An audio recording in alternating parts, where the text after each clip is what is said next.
morning. Good morning.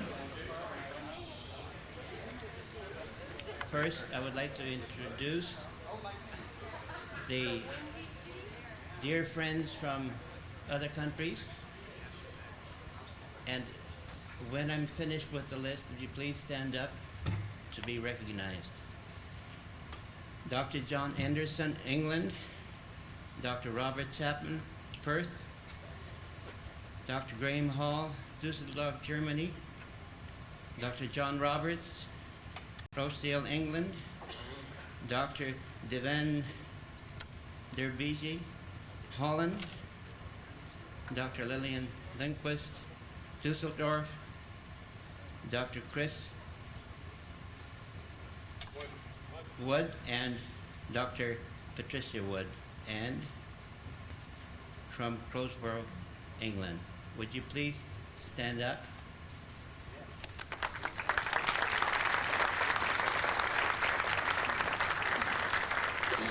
Thank you. To all of you seated here this morning, I extend my warm greetings and sincere wishes for an illuminating 2 days at this well-arranged dental seminar.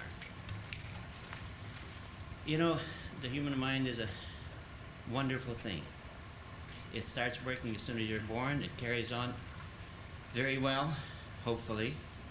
It never stops until you get up to speak, and then something happens. However,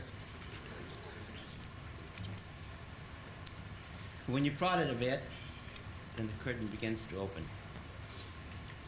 Some 14 years ago, a dental guru residing in Calgary, Alberta, Canada, invited 12 courageous men to his hometown to sit down and examine clinical dental practices as they existed then throughout the world.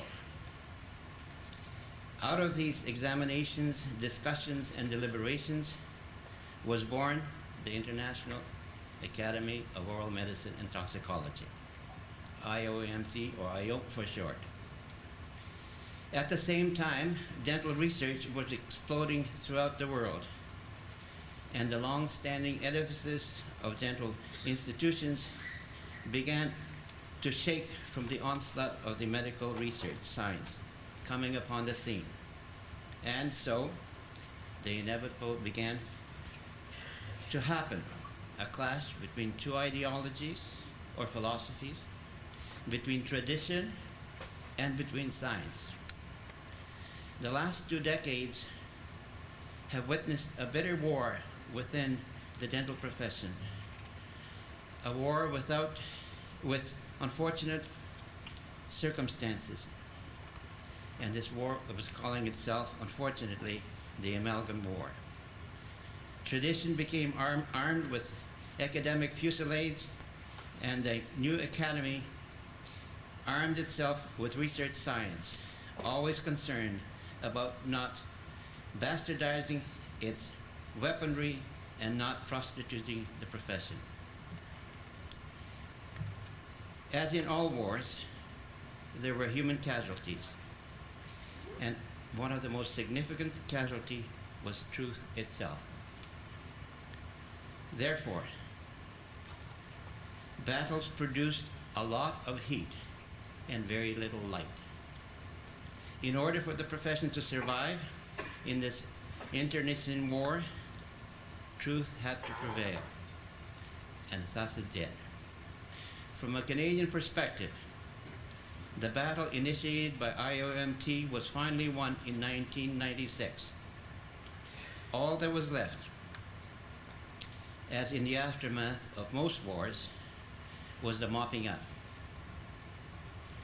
And this is where we are now. But the process is difficult. All the previous administrations the IAOMT had before now were engaged in this war. This new administration, of which I am a part, has been charged with putting together all the fallen king's men. And as we look into the future for our academy, let us remember the sacrifices of all those before us. Let us take to heart what one great American president had said at one time. Of those to whom much is given, much is required. And when at some future date the High Court of History sits in judgment on each one of us, recording whether in our best brief span of service, our success or failure will be measured by the answers to 4 questions. Were we truly men of courage? Were we truly men of judgment? Were we truly men of integrity? Were we truly men of dedication? And now I would like to introduce one of these men who is the host for the evening, Dr. Jack C. Kall. Thank you.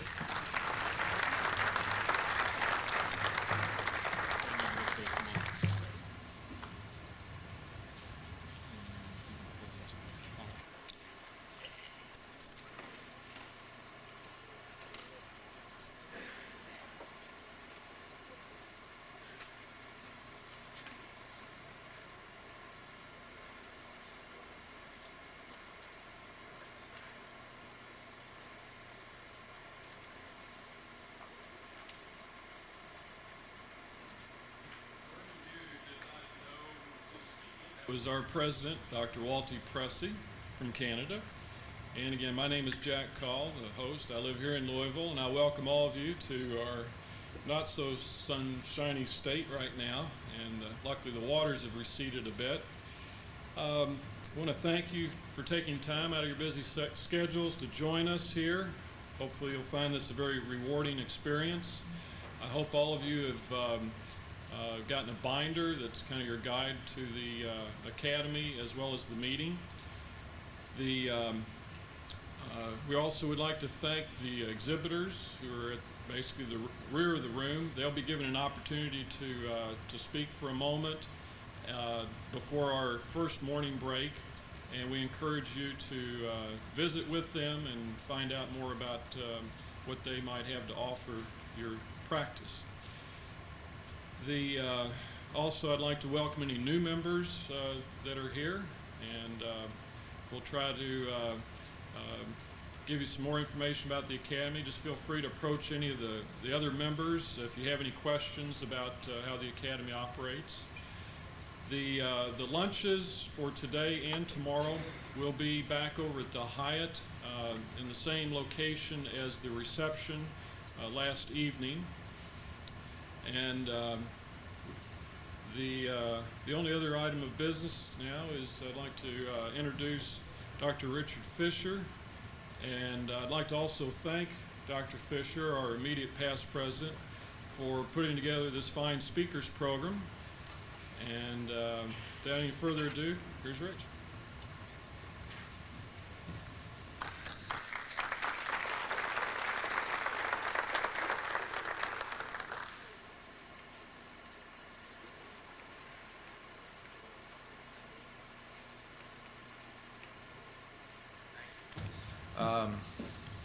Can you hear me okay? Yeah. Welcome again. I'll just echo that to Louisville. I got in here night before last, and I've lived in Virginia for over 20 years now, but I had to come to Louisville to find out what the plural of y'all is. Anybody? I never knew this, but the plural of y'all is all y'all. So I want to welcome all y'all to Louisville.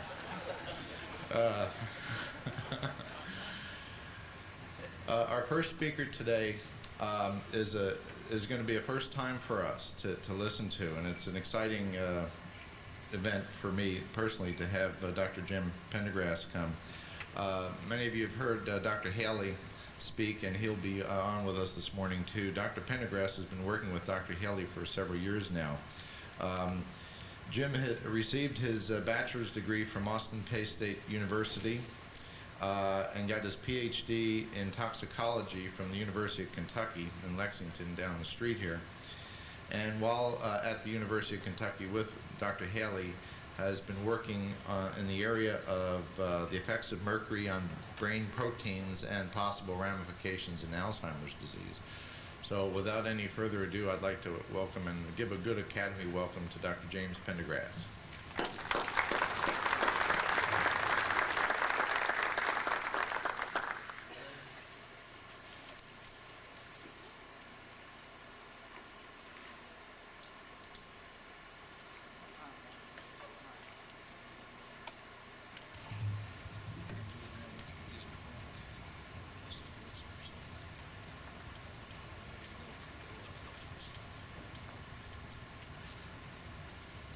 Thank you, members of the IAOMT. It's quite an honor to be invited to speak here today. I've heard so much about this group from Dr. Haley over the last few years, and it's quite a pleasure to finally get a chance to meet some of you people.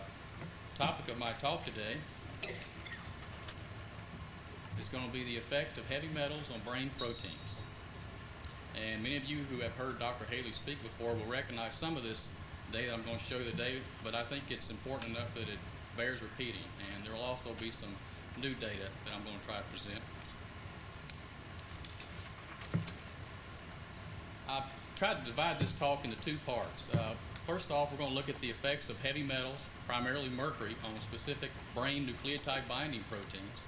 And in the second portion of the talk, I'm going to concentrate on effects of heavy metals on proteins in the cerebral spinal fluid.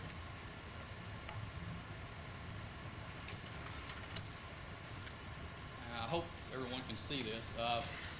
First off, before I delve into the data here, I'd like to kind of bring everyone up to speed on the techniques that we use in our laboratory, first and foremost of which is photoaffinity labeling.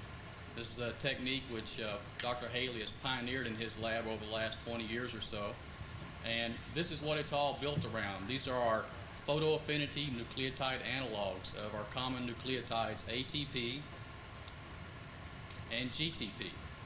And these compounds are made photoactive by the coupling of the azide moiety to the 8th position of the adenine base or the 8th position of the guanine base. And in the case of the adenine base, we can also couple the azide moiety to the 2 position.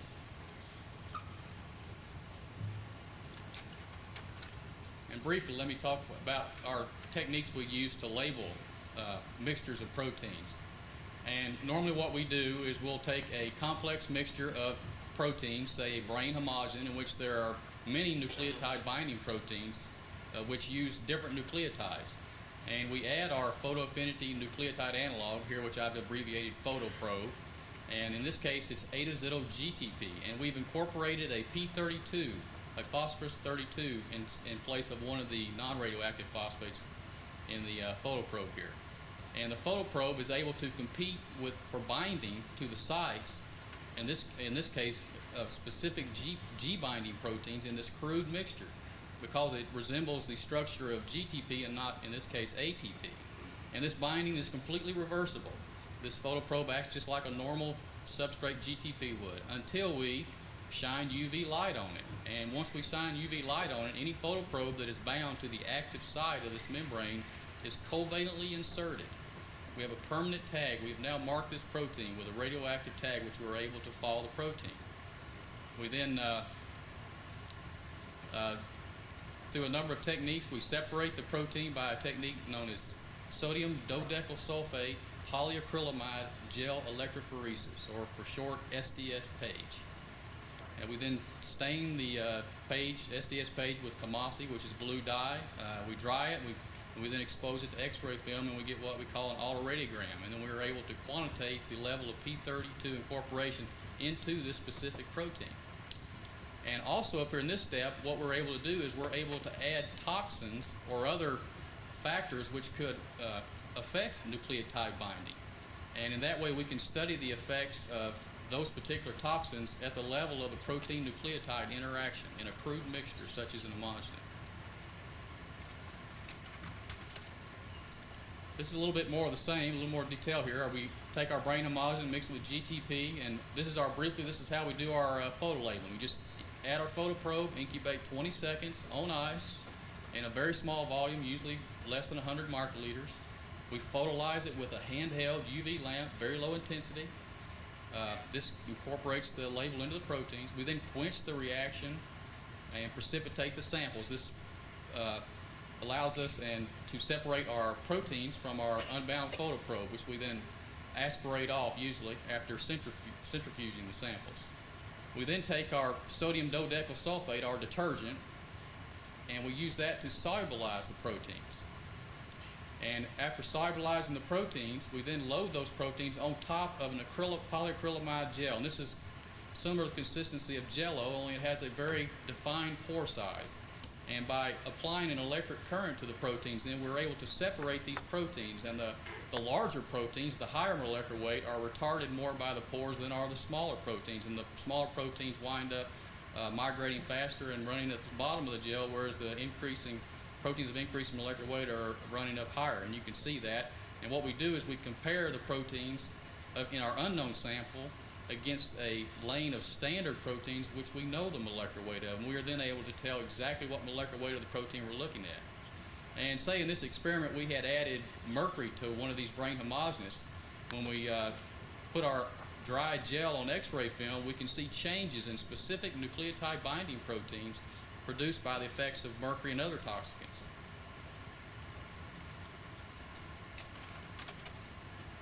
And this is what you're looking at is a SDS polyacrylamide gel, which has been stained with the dye Kamasi. You can see all the proteins are blue.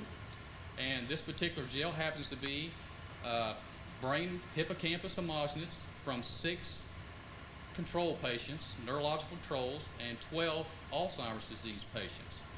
And you can see the protein here indicated by the arrow is one that I'm going to be talking quite a bit today about, and that is beta-tubulin. And you can see it's a very heavily stained protein. It's one of the most abundant proteins there is in brain. And that's our SDS page. And before I bring this out on the SDS page, what we did is we photo-labeled these samples with eta-zito GTP. So now we then take this dry gel and put it on a piece of X-ray film and develop it. And here's what we get. This is our autoradiogram. Here are your 6 controls, and you notice the beta-tubulin is the most prominent GTP labeled band in the crude mixture. And we look at our Alzheimer's disease patients. You can see the beta-tubulin photo labeling is virtually non-existent in 4 of the samples and dramatically reduced in 4 of the others. And in 3 of the samples, it's almost at control levels. And probably in the last 10 years since we've been doing this, we probably have photo labeled well over 100, probably closer to 200 of these Alzheimer's disease brain samples. And it varies sometimes. Sometimes it will be 65 to 70% of the samples will be dramatically or significantly reduced, and in some cases it may be upwards of 90%. I'd say probably on average it's probably close to 75% of the Alzheimer's disease brain samples have dramatically, significantly reduced photoincorporation of azido-GTP into beta-tubulin. And we believe this is a very specific biochemical marker of Alzheimer's disease. We have not seen this reduction in any other neurological disease in which we have looked at, and we've looked at quite a few.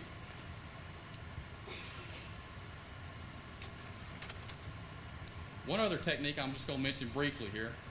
This is the technique of Western blotting. And just briefly, what we do is after we run our SDS polyacrylamide gel, instead of drying the gel and staining it with Kamasi, what we do is we lay that gel on a piece of membrane, a polyvinylidene difluoride. Some people call them immobilon.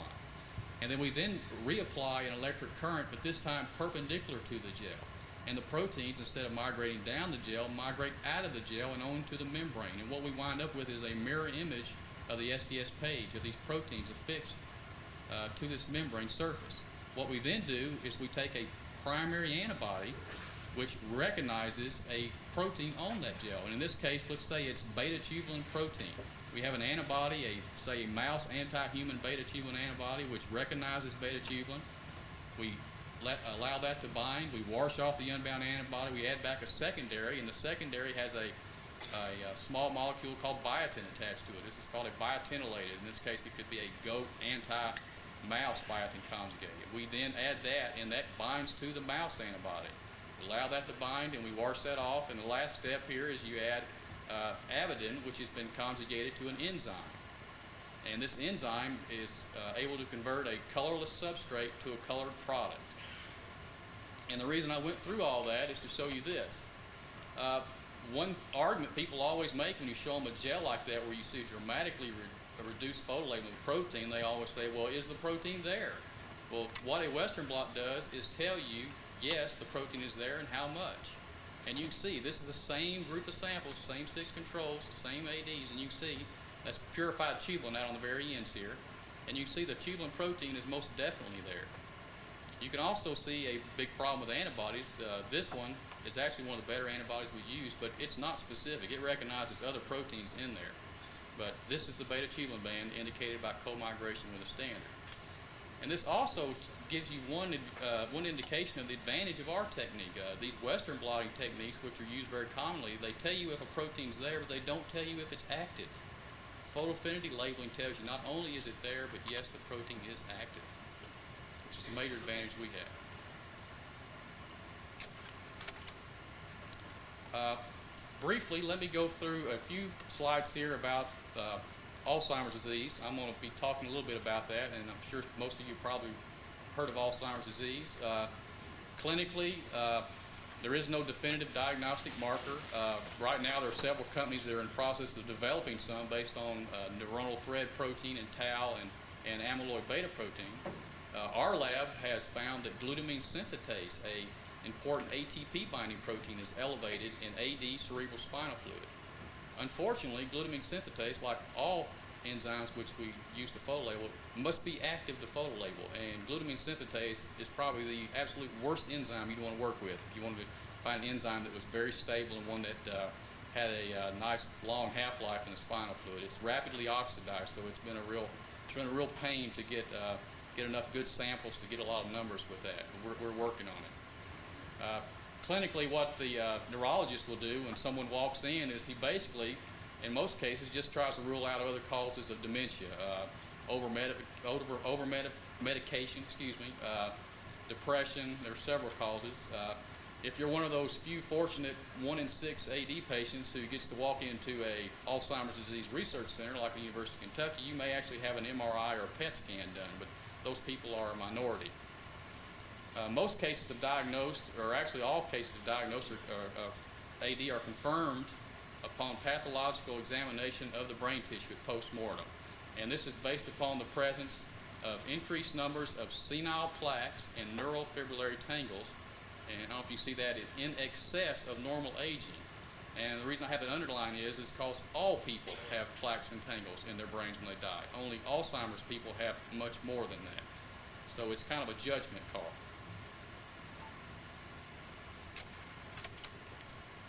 Briefly, senile plaques are composed of the beta amyloid peptide, which is a fragment of the amyloid precursor protein, and this is surrounded by a number of different cell types, some associated with immune response, the astrocyte, the microglia. The neurofibrillary tangle is composed of paired helical filaments of the hyperphosphorylated microtubule-associated protein tau, TAU. And there's a big debate that's been going on for quite some time in the field of Alzheimer's disease. Does senile plaques cause Alzheimer's disease, or does neurofibrillary tangles cause Alzheimer's disease? And there's a lot of evidence to support both hypotheses. Neither one of them are completely exclusive of the other. Senile plaques are found in a lot of aged animals, dogs, monkeys, pigs, even polar bears. So it's hard to say that's a specific marker for Alzheimer's. Neurofibrillary tangles, they correlate much better with the degree of dementia than does senile plaques, but these are found in some other neurodegenerative diseases. This is just a short list of the proteins that have been found in senile plaques. Senile plaques are primarily beta amyloid, but all these other different proteins and clotting factors and protease inhibitors and growth factors have all been localized to senile plaques. And this list grows almost monthly. And for everything you see here, there are a bunch of people out there trying to prove that that is the cause of the senile plaque forming and ultimately of Alzheimer's disease.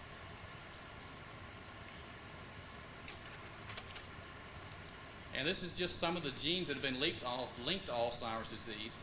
First off, most importantly, only about 15 or probably 10 to 15% of all cases of Alzheimer's disease have a known genetic component. The vast majority are so-called late onset or sporadic cases. They really have no definite genetic component. I will talk about one, a genetic risk factor though. But you can see the chromosomes 14, 21, and 1 code for this is called the presenilin protein, which has recently been identified. The amyloid protein, which most people are familiar with, actually only accounts for less than 1% of all of the cases. And presenilin 2, which has recently been identified. And I'll say a little bit more about the apolipoprotein E, and that's not a cause of Alzheimer's, that's a genetic risk factor. Briefly, apolipoprotein E, or ApoE, there are 3 common alleles, an E2, an E3, and an E4. Everyone inherits 1 copy from their mother, 1 copy from their father. The E2 is very rare, less than 1%, and what we're looking at here is the percent of the U.S. population, the ApoE genotype, and the age of onset of Alzheimer's disease. And the E2, the E2 is supposedly protective, and if you have 1 copy of the 2 and 1 copy of the 3, which is sort of the neutral of the 2, your chances of getting Alzheimer's disease are very unlikely before the age of 90. If you have 1 copy of E2 and 1 copy of E4, the quote bad ApoE, your chances of getting Alzheimer's disease drop about 10 years. If the E3, which is the most prevalent in the U.S., your chance of getting Alzheimer's disease is probably going to occur between years of 80 and 90. But this is where it gets kind of ugly. When you throw in an ApoE allele with the E3, your chance of getting Alzheimer's, your age of onset now drops a full 10 years, from 70 to 80 years. Now, to the really bad case, you throw in 2 copies of the E4, your chances of getting Alzheimer's disease are very likely before the age of 70. Well, what is it about ApoE that makes you so susceptible to Alzheimer's disease? It must be really something major different. All these proteins, they're known cholesterol transport proteins, and actually the E4 is better at transporting cholesterol than is the E2 or E3. It has a higher affinity for the low-density lipoprotein receptor. Well, this is all the difference there is. This is the ApoE2, the quote good ApoE. It has 2 cysteine residues in position 112 and 158. The ApoE3 has one of the cysteines at 158 replaced with an arginine. The ApoE4, the bad ApoE, has both cysteines replaced with arginines. And this is going to be a recurring theme throughout my talk, is the role of cysteines in heavy metal mediated cytotoxicity. And in this case, a pair of cysteines could potentially form a metal binding site that could protect the body from a heavy metal insult. At least that is our hypothesis. Let me say that. And in the ApoE4, since it lacks those 2 cysteine residues, a metal with a high affinity for sulfur, say a mercury, would not bind to an ApoE4. Now, the people who are proponents of the plaque and tangle hypothesis, they say, no, that's not it. The E2 will actually bind to tau much better than will the E3 and E4 and prevent it from being hyperphosphorylated. And the plaque people say, no, the E2 binds to the amyloid protein better and prevents it from aggregating and forming senile plaques. And in a test tube, you can show that both do occur, but as yet no one has actually shown in an animal model that these things really do occur. In fact, they have a mouse which is genetically deficient in ApoE entirely, and it has yet to develop any plaques, any tangles, or any signs of any neurological deficits. So the role of these molecules in plaque and tangle formation are somewhat suspect, at least in my mind. All right, let's get to some things here that we're going to talk a lot about. This is beta-tubulin. This is beta-tubulin, which has been labeled with a fluorescent dye, rhodamine. And this is showing what an extensive array of microtubules there are in a typical neuronal cell. This is a nucleus, and you can see these parallel rays radiating outward from the central core here. And tubulin is the most abundant protein in a neuron. It makes up almost 10 to 15% of the total protein in a neuron, and that's phenomenal given the fact that there are over 10,000 proteins expressed in the brain. Here's just one that's making up 10 or 15% of the total. A little bit about the structure of tubulin. Tubulin is a heterodimeric protein. It has a separate beta and alpha subunit, both with a molecular weight of about 50 kilodaltons. In order for a soluble tubulin dimer to polymerize into a microtubule, it requires GTP and GTP hydrolysis. It binds to GTP, and upon adding to the growing end of the microtubule, the GTP is subsequently hydrolyzed to GDP. And you can see the microtubule is a hollow core, about 25 nanometers, and it's composed of these protofilaments, which number 13 in most eukaryotic cells. Just to give you an idea how most of that data was come at, or a good deal of it, it was done by Professor Boyd Haley using photoaffinity labeling. And you can see by some of the dates that Boyd has been at this for a long time. But photoaffinity probes have been used to localize the exchangeable or the E site where the GTP actually binds. Been used to show that GTP is hydrolyzed upon polymerization. And most recently in our lab, Dr. B.B. Jairam has shown that using eta-azidyl GTP was actually able to localize the region of the protein that actually bound to the guanine base. We call that active site peptide analysis. That's kind of the cutting edge right now in biochemistry, is the ability to identify these active sites, and we use the eta-azidyl GTP for that. So there's a long history of using these photoprobes to study tubulin. But what is all this tubulin doing in the neuron? What is it there for? Well, this is a little cartoon here showing your typical neuron. Here's your cell body, and here's your axonal process. And in some neurons, the axonal process may be several feet long, especially your primary motor neurons in your ventral roots. They may extend all the way down into your feet and ankles. It's quite some distance. And in a neuron, all the protein synthetic machinery that's required for neurotransmitter synthesis, receptor synthesis, and every other type of protein synthesis is all up here in the cell body. And in order for these crucial enzymes to get all the way down here to this axonal terminal, where they're required for neurotransmitter synthesis and the like, you have to use the microtubule network as sort of a railroad track.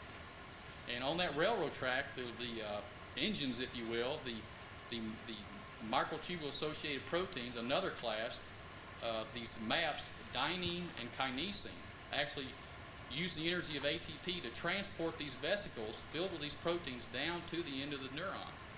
And the converse, at the end of the neuron, where the nerve is innervating its effector organ, these organs and targets release growth factors which are required by the neurons for survival. And in order for those to get back to the cell body where they have their mechanism action, they have to be transported back to the neuron along the microtubule network. So you can see if you disrupt this microtubule network, you're going to have some dire consequences for the neuron.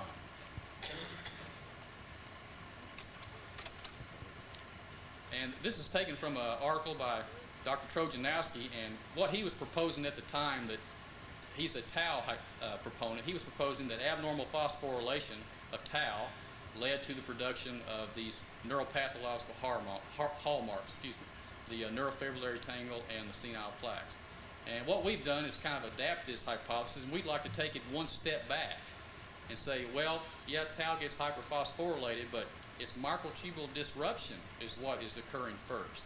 That allows tau to be released from its normal binding sites and where it can be abnormally phosphorylated. And since my talk is effects of metals on nucleotide binding proteins, I just went back through just some of the literature I have and just made a quick short list here of some of the things that have been done recently. And you can see there are a number of important brain enzymes that are inhibited by very low levels of mercury. And I need to stress here, this is inhibition of purified proteins. This is in a test tube for the most part, not in a crude brain homogenator of the like where you have a complex mixture and all the protective factors, the glutathiones, the metallothioneins, and the like present. And you can see most of these in a purified mixture are inhibited in very low concentrations of mercury. And the reason being that most or many nucleotide binding proteins have reactive sulfurs in their active sites. And these are targets for binding sulfhydryl-directed heavy metals like mercury. And just to go down a list here, glutamine synthase, creatine kinase. This one we found some involvement in AD, but I won't get into that today. It's the sodium-potassium ATPase, which is crucial for neuronal survival. One protein that I will talk about a little bit today is acidic fibroblast growth factor. And this one we can inhibit both in a purified form and in a crude mixture, and I'll show you that a little later. the cyclic AMP dependent protein kinases, glutathione reductase, and down at the bottom, if you can see that, is beta tubulin. And again, that's one that we have been able to inhibit both in the purified form and in a crude mixture, which I'm going to show you shortly. And I don't know if you can read all this or not, but since tubulin is the most abundant protein in the brain, and since there have been procedures developed to quite easily purify milligram quantities of the stuff, and you throw in the fact that the ability to study tubulin polymerization requires a simple instrument, a UV spectrophotometer, where you can add tubulin, warm it up to 37 degrees, and add GTP, and you can watch the microtubules polymerize. And you see that by the increase in absorbance. And those three factors have made tubulin probably one of the most widely studied proteins in the brain. And of course, one of the first things you do, or what a lot of people used to do, is add metals and look at the effects. And there's a long history of effects of heavy metals on tubulin polymerization. And what they found a long time ago was that sulfhydryl-directed heavy metals, mercury, cadmium, copper, were potent inhibitors of microtubule polymerization in this in vitro assay. And you can see that the concentrations they're talking about are, in most cases, very low micromolar. And here, an organic mercurial, the methylmercury, inhibited tubulin polymerization, and that could be reversed by the dimer-captosuccinic acid, the dithialchelating agent. And this suggests that the site on the tubulin dimer has a very high affinity for sulfhydryl metals, but yet if you add back something with an even higher affinity for the mercury, you could restore polymerization. And also something else that has been prevalent in the literature is the inability of chelating agents to protect tubulin from the inhibition by mercury, and only mercury. Copper and cadmium and other metals have been shown to inhibit tubulin polymerization, but when you add EGTA and EDTA, you can completely restore the polymerization. But the converse is true with mercury. Keats and Yacht in their 1984 paper actually showed that when you added EDTA or EGTA to mercury and did your in vitro polymerization assay, you actually increased the toxicity of the mercury. It dropped from 25 micromolar required to inhibit polymerization down to 2.5. So we see a potentiation of toxicity caused by chelation of mercury, and only mercury. And how we've been able to show that, this is an autoradiogram made from an SDS polyacrylamide gel, and what you're looking at here is at lanes 14 through 18, what we've done is we've added mercury at increasing concentrations, 1, 4, 10, 20 micromolar, and we've added it in a pre-chelated complex form with EDTA. And you can see as the concentration increases, just at 1 micromolar, you see a significant inhibition, and by 4, it's virtually gone. In contrast, free inorganic mercury at concentrations up to, if you can see the last point there, 100 micromolar, we see virtually no inhibition of tubulin photolabel whatsoever. And this is in a complex brain homogen. Now, this is not in a purified system. All the protective factors are there. They're in place. The reduced glutathiones, metallothioneins, the other sulfhydryl binding proteins are all present here. In this case, it required chelation to inhibit tubulin photolabeling. Well, to tie this in with Alzheimer's disease, I'm sure many of you are aware of the fact that Dr. Bill Marksberry and Dr. Bill Eamon at the University of Kentucky Sanders Brown Center on Aging have published several recent studies involving trace elements in Alzheimer's disease brain. And what they found, consistently elevated in all regions, was that mercury was elevated relative to the age-matched control. It wasn't always significantly elevated, but it was always greater than the age-matched control. And I don't know if any of you have read the recent paper by Fung et al. From the University of Nebraska Dental School. He found that mercury levels were actually lower in every single region of an AD brain relative to control. Exactly the opposite of all three of Dr. Marksberry's study. Now, I can't speak for his result, but it's unusual. Well, anyway, what we wanted to do is to see if we could add back mercury chelated with EDTA to a human control brain homogenate at increasing concentrations, 0.8, 2.3, 6.1, and see if we can inhibit tubulin photolabeling and produce a photolabeling profile identical to that seen in 2 Alzheimer's disease patients. So you're looking at the autoradiogram made from an SDS page where we separate our proteins after photolabeling. You can see there's a concentration-dependent decrease in tubulin photolabeling upon the addition of a mercury EDTA complex. And it's at very low micromolar concentrations, 2.3 micromolar virtually wiped out tubulin photolabelling, making it look just like an Alzheimer's patient. And if any of you have read Dr. Marksberry's studies, he detected mercury levels close to 1 micromolar in the temporal cortex in his last paper. So these levels aren't too much higher than what's been detected in certain regions of the AD brain. Well, inhibiting tubulin photolabeling with an EDTA complex is nice, but how much EDTA do you actually eat? Well, you eat quite a bit actually, but it would be nice if we could find a agent that was already present in place in the brain that could substitute for EDTA in forming these inhibitory complexes with mercury. And one of these, which we we didn't stumble onto it, but we thought it would work, was glutamate.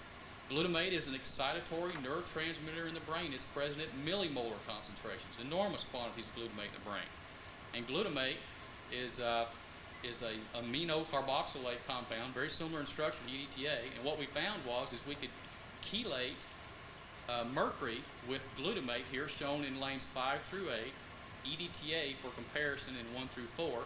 You see the EDTA inhibiting tubulin photolabeling as before, but with glutamate, the inhibition was just as potent as it was with EDTA. So we thought, well, maybe here we have an endogenous chelating agent for mercury. Well, these in vitro studies are nice, but the true gold standard, well, let me talk about this first.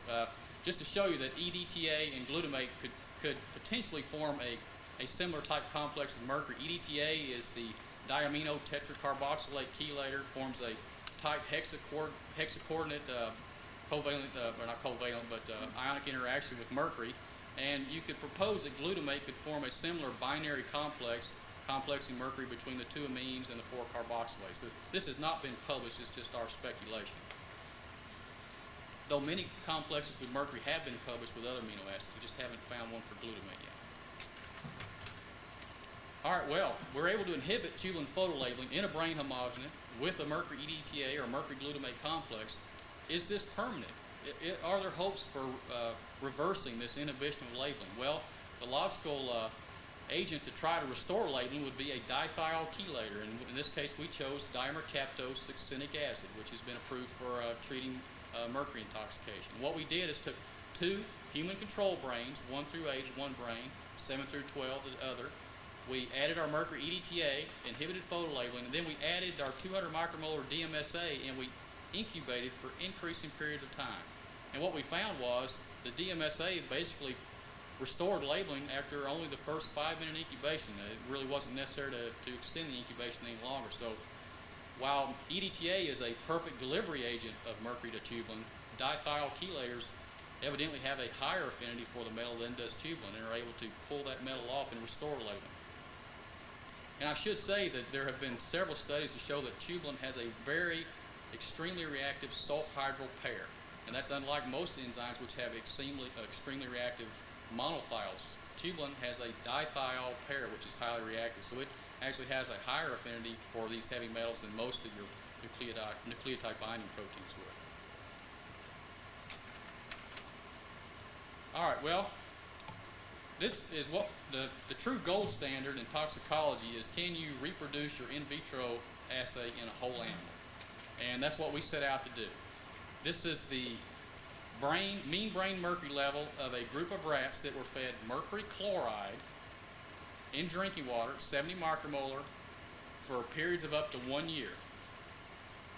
And you ask, why do we feed mercury chloride? Well, we knew the glutamate was there. We were hoping the mercury would get there and it would form the complex and inhibit tubulin photolabeling. And you can see the mercury does get there. There's a exposure response increase there. It peaked in the 9-month mercury-fed animals at about 152 nanograms per gram. That's at 200 would be 1 micromolar, so we're somewhat less than 1 micromolar, about 0.7, 0.8. And it relatively remained constant into the 12-month animals. So we knew the mercury got there. Did it do any damage? And this, I apologize, this is a very light slide, but on the top here, what you have, this is the quantitative data from several different tubulin photolabeling experiments, just comparing the 3-month, the 6-month, the 9-month, and the 12-month mercury chloride treated animals. And you can see there's virtually no difference in photolabeling. The top is showing the hippocampus, and the bottom we're looking at the frontal cortex. And the mercury chloride, unfortunately, did not inhibit tubulin photolabeling in the whole animal model. Our next thing was to go back, well, maybe we need to administer the mercury as an EDTA complex.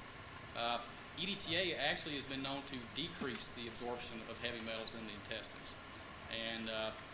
And you can see here in the 6-month group, the mercury levels here in the other group were about 120 nanograms per gram. In this case, they're only about 30 nanograms per gram, so it's been reduced by about 3/4.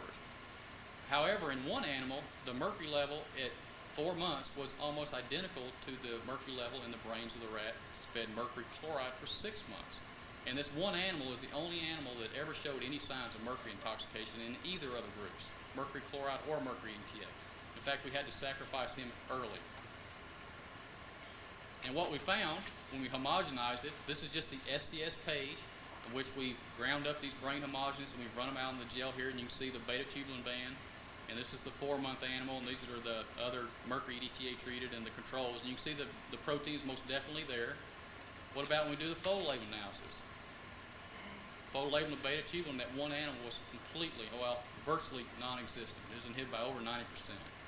The other mercury EDTA animals were just the same as control. So that's somewhat positive result. 1 in 6 animals, there was an inhibition of tubulin photolabel following ingestion of mercury EDTA complex. And 1 in 6 doesn't sound very impressive, and unfortunately we didn't have enough money to repeat this study with larger animals, but there was obviously something very different about this rat, and I don't know what it is. He came from the same supply house as the others, but there's obviously some genetic variation there that made this animal somehow more susceptible to the toxic effects of mercury. All right, just briefly, everything I've talked about up to now, the tubulin photolabeling is aberrant in an AD brain. The mercury EDTA complex inhibits tubulin photolabeling, making it look like an AD. DMSA can restore tubulin photolabeling, and ingestion of mercury chloride does not inhibit GTP beta tubulin interactions, whereas mercury EDTA inhibited photolabeling in 1 of 6 animals.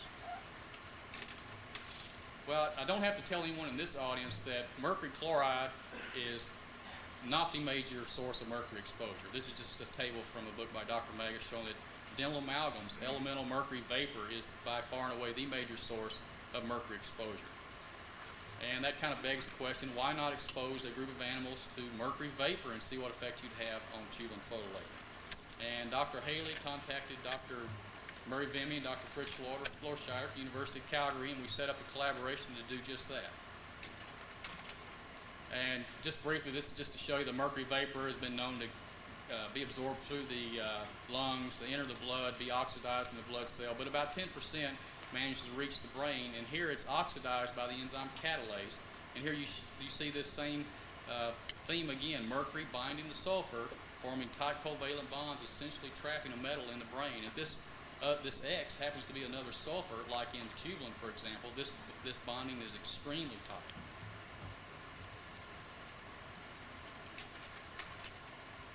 And here's the result. What Dr. Florscheiter and Dr. Vimy did is they took a group of control rats and they exposed them to mercury vapor at 300 micrograms per cubic meter for 14 days at 4 hours per day. And what we've done is we've homogenized the samples, we photolabeled them, we analyzed them by STS page, and you're looking at the autoradiogram made from that STS page. And here are the 2 controls.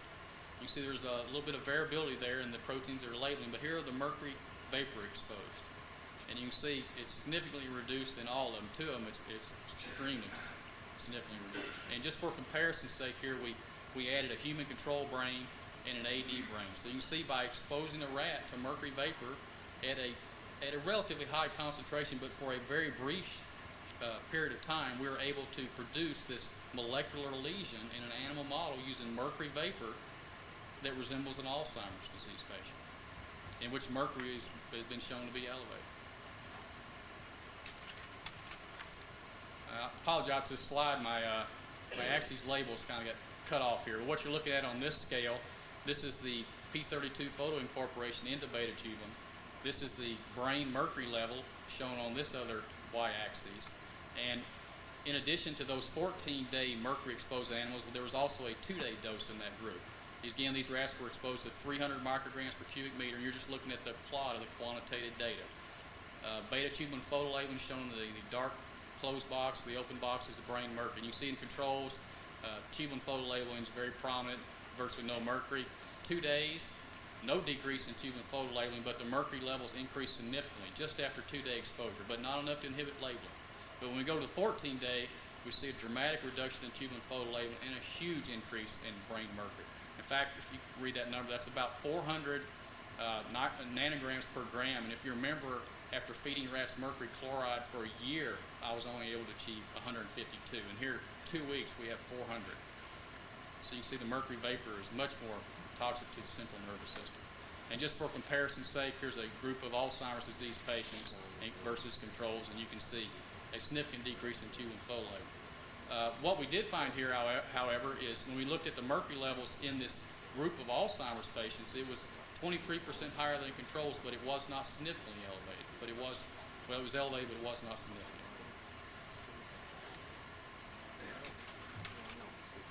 And just briefly, mercury alters neurochemical reaction, maintain brain neuron structure.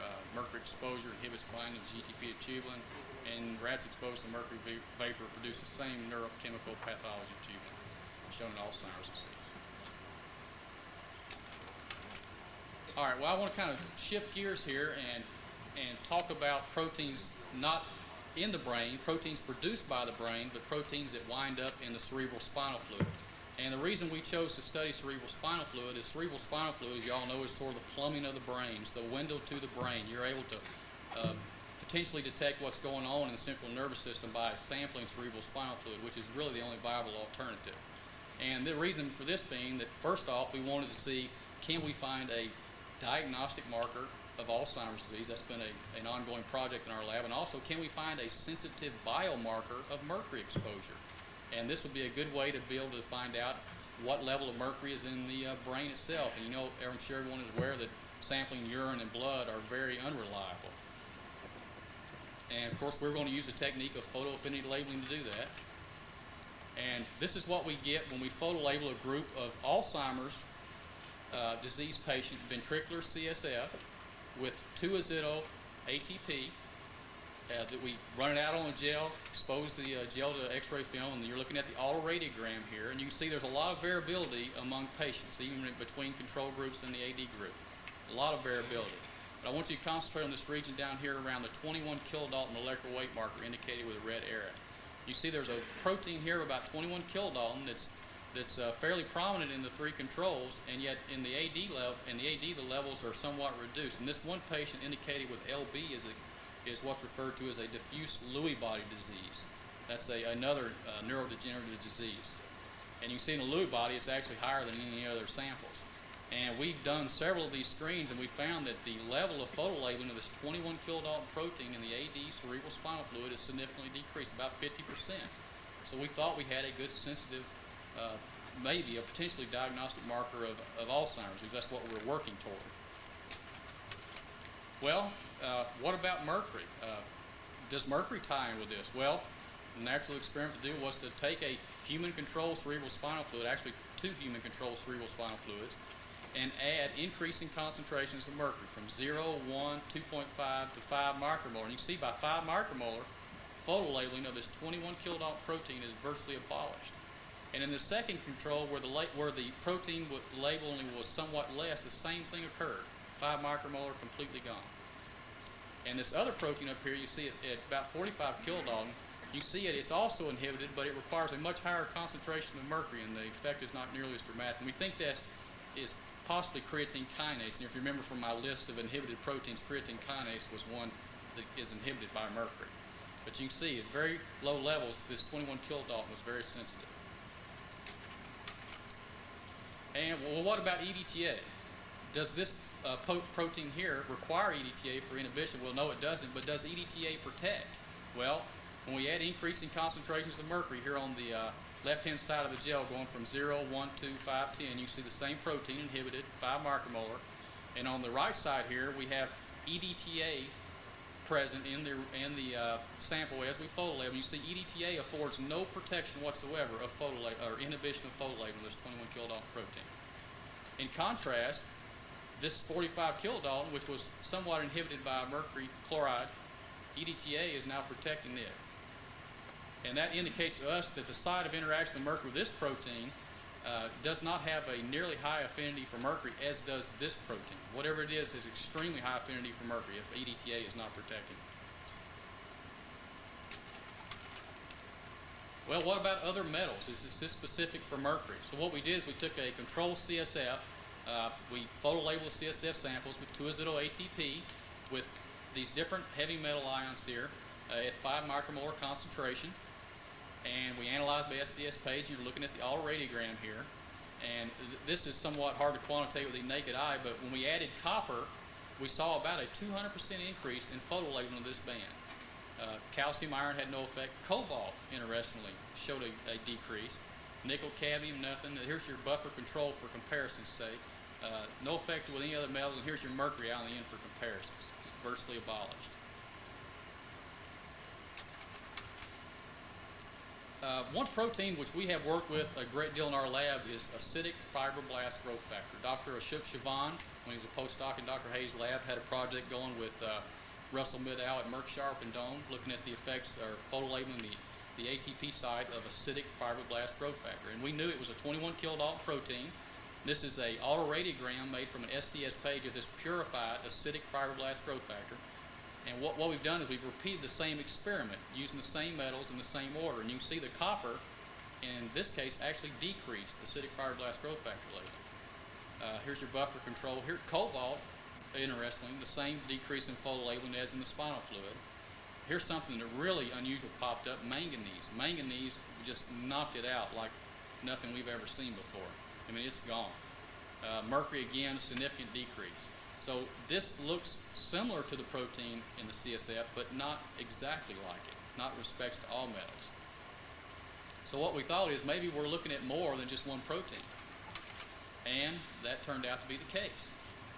This is a somewhat different look here now. What we've done here, this is a two-dimensional IEF, isoelectric focusing by SDS page. This is called a 2D gel separation. What you do in the first dimension, you pour a gel, but instead of pouring a slab gel, we pour it in a hollow cylindrical tube. And in that gel, we add a compound called amphilites, and that establishes a pH gradient. And we're able to separate our proteins on the basis of their isoelectric point, or PI. That's the pH at which the net charge on the protein is neutral. So the proteins will migrate in the isoelectric focusing tube to their isoelectric point. We then extrude that tube, lay it on top of our slab gel, and we run it in what's called the second dimension, which is what you've been looking at all along. And here's just a plain old 1D sample lane run by it for comparison sake. This is what we were looking at. 21 kilodalton protein band here. The other two proteins here, the A and B, we were looking at before. And what we do when we separate it in a two-dimensional gel, you see that this formerly one band here now resolves into two spots here, which we've labeled F and F prime. I don't know if you can see that. And one protein here, which we've labeled E. And what we think is the F and F prime are the acidic fibroblast growth factor present in human cerebral spinal fluid. And that's what we were inhibiting with the mercury. This protein, we don't know what it is, but it is also inhibited by mercury. And just to show you that, this is the same type of experiment, only this time we've added 5 micromolar mercury to the cerebral spinal fluid sample before photolabeling. And you can see in a 1D separation as before, the band is completely gone there at 21. The one above it's not affected. And look down here at F and F prime, they're gone. E is also completely inhibited also. So here are two proteins which are both inhibited by mercury. And I don't have a slide to show you this, but we did the same experiment with manganese. Manganese inhibits the F and F prime, the acidic fibroblast growth factor, had no effect on protein E. In contrast, when we add copper, copper inhibits the acidic fibroblast growth factor, just as in the purified form, but it actually increased labeling of protein E. So what we were looking at is two different proteins differentially affected by different heavy metals. But they're both knocked out by mercury. That's the thing you really need to remember.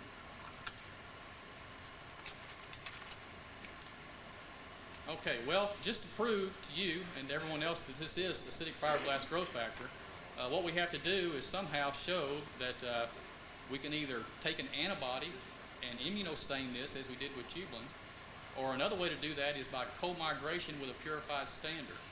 And what we're showing here, this is a 2D page separation of human ventricular cerebral spinal fluid, photo labeled to a zero. You can see the F and F prime. We chose one that had a fairly low level so we could see an increase. You can see the two dots there.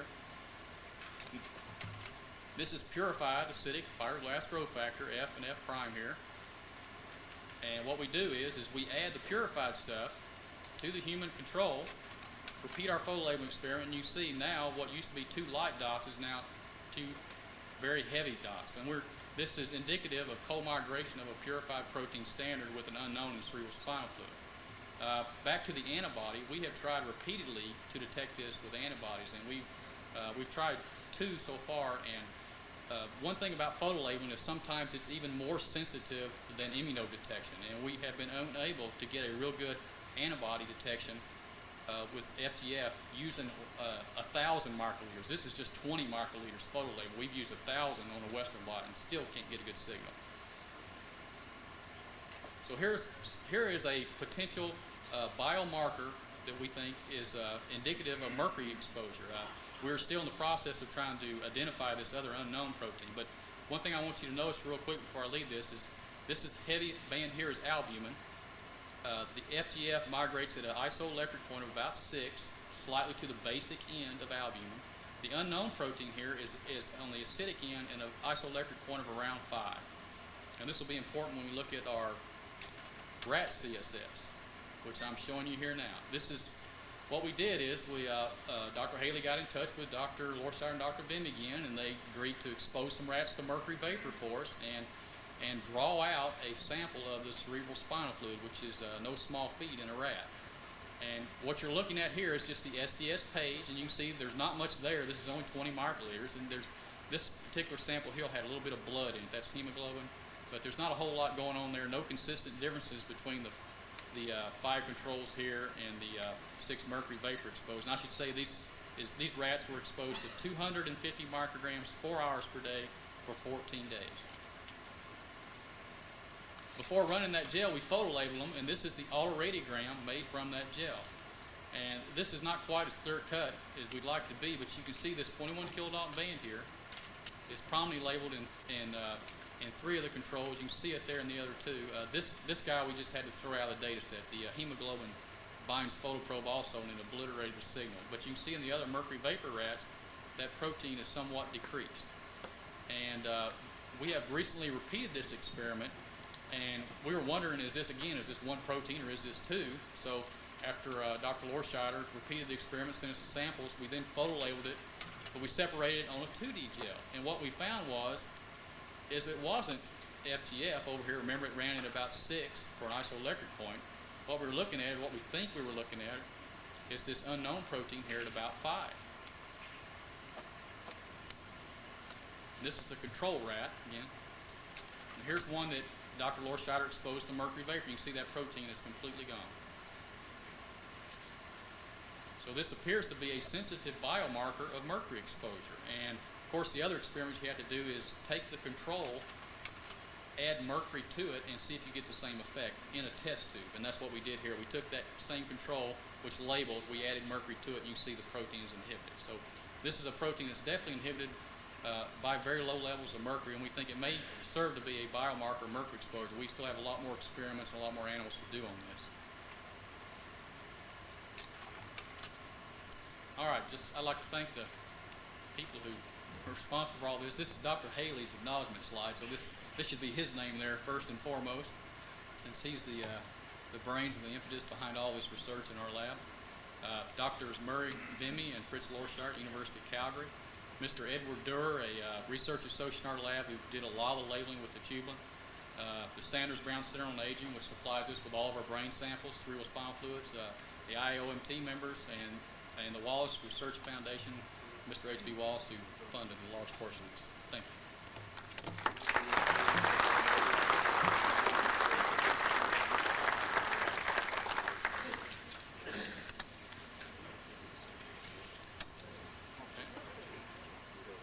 Yes. I have a question. You mentioned besides mercury affecting the tubulin, you mentioned cadmium and then copper. Repeat the question. Can't hear the question. Okay.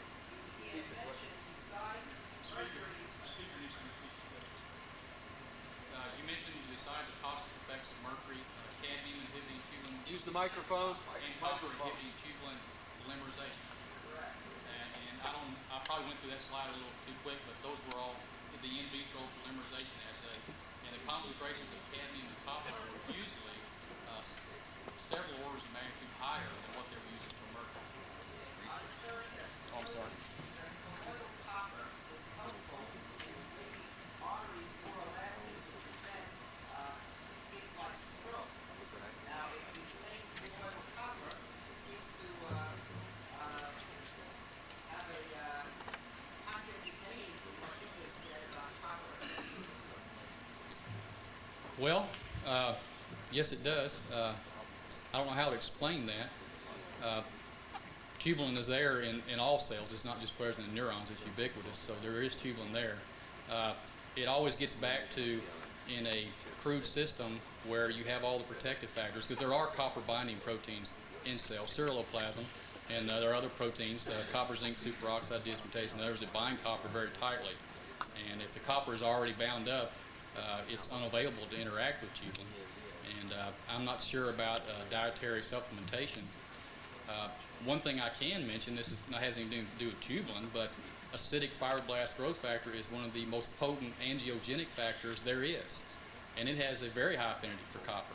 And actually, the ATP binding was inhibited by copper binding. And ATP labeling of cytokines and growth factors, we're still not sure exactly what implication this has in the actual function of the cytokines and growth factors. But with several of these growth factors, we've shown that when we photolabel a cytokine, what we do is we then inhibit its biological activity. Sometimes mediated through its receptor binding. A photolabeled, say, a GM-CSF, for example, won't bind to its appropriate receptor. And the same has been shown with acidic fibroblast growth factor. It won't interact with heparin when it's photolabeled. So I don't know if that has anything to do with what you're asking. I guess it does. Kind of talk my way around that one. Yes.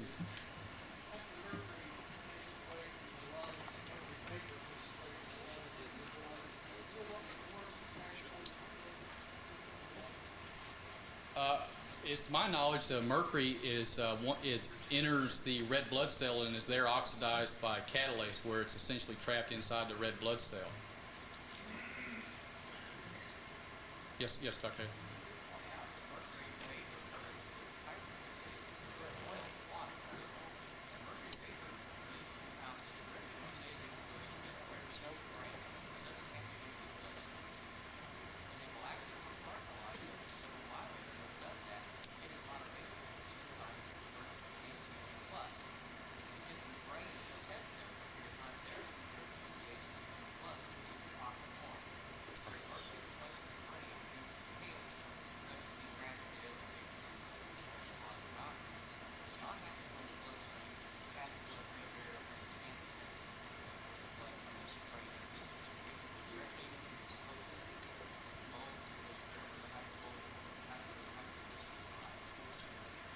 If you remember Hershey's classic 1976 experiment where he had, quote, volunteers inhale radioactive mercury-203, he showed that about 10% arrives in the central nervous system unchanged in the elemental form.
several months back,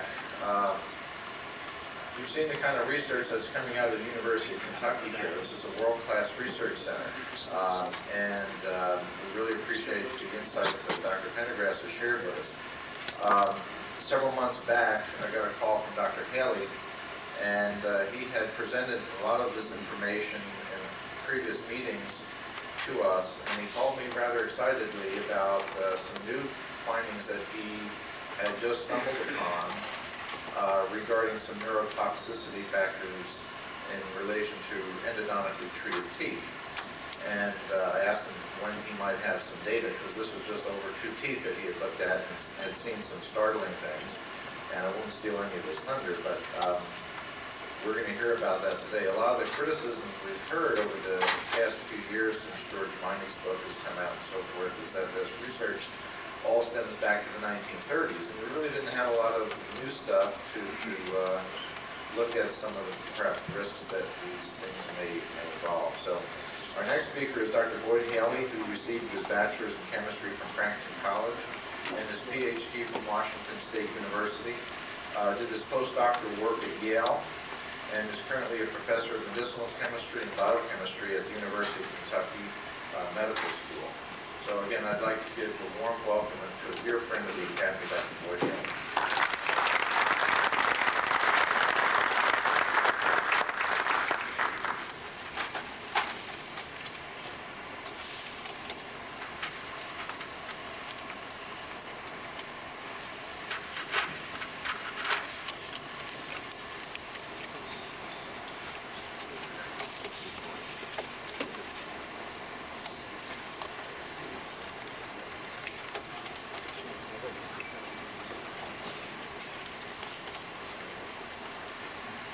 Thank you very much. I'd like to show my appreciation and express my appreciation to members of the Academy for inviting Kurt or Jim Pendergrast to come and give our talk.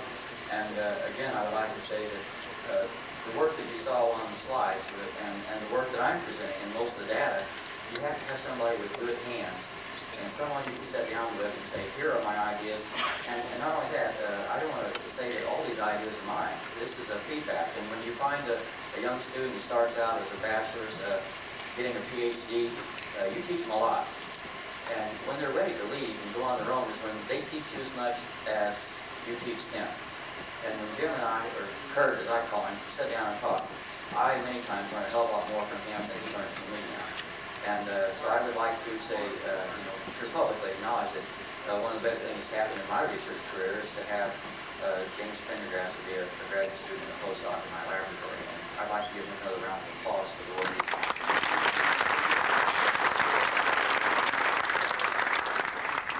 Now, most of you know that I came in that he says, no, it's never been refuted. They say it's refuted, but they haven't approved. And I walk away kind of, very curious about it, but at the same time thinking he probably wasn't correct. Subsequently to that, I ran into a number of dentists who had these stories, and not only the dentists, but the patients who would tell me, I had a terrible disease. I was going downhill, and someone, I would go to one of these holistic or naturopathic dentists, have my mercury removed, my root canals taken care of, and some cavitations, which I had no clue what a cavitation was, and suddenly I would become much healthier. And so that all registers with people like me. You walk away. It's not that you believe it, but it registers.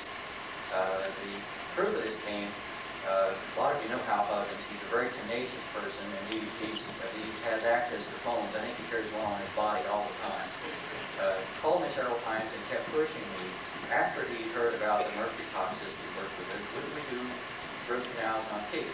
And Kurt will tell you it's the truth. I said, listen, I have this guy call me, and I just want to shut him up. So we're going to take 2 of his teeth, and we're going to test it for toxicity.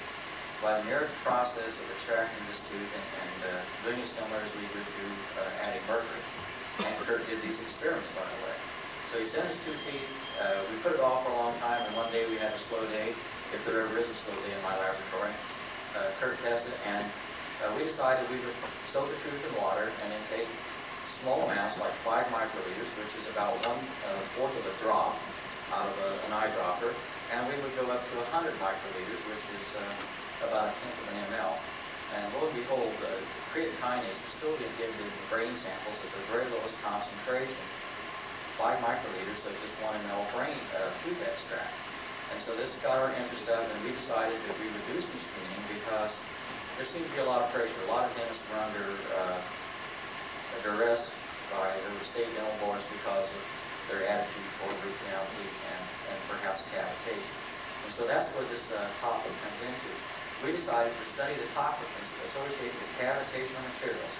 For those of you that don't know what cavitational materials are, they are ostensibly holes in the bone where tooth has been extracted, where it is healed over the top, but inside the jawbone where the tooth cavity used to be, and even extending out from that, there is material that does not look normal.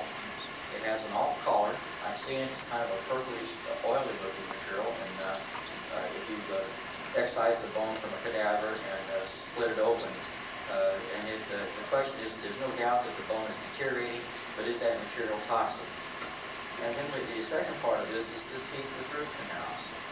The root canal teeth, what we're trying to find out is there toxin inside that tooth or associated with that tooth that can be extracted that might have an effect on other cells in the body.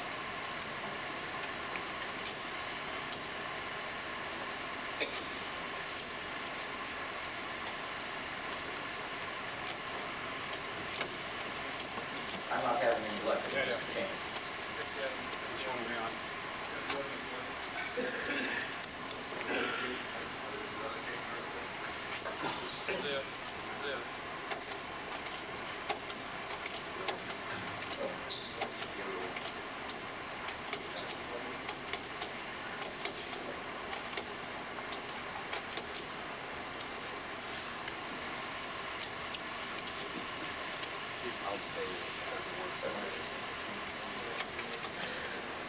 Wrong one. Try the other one. Okay? Thank you.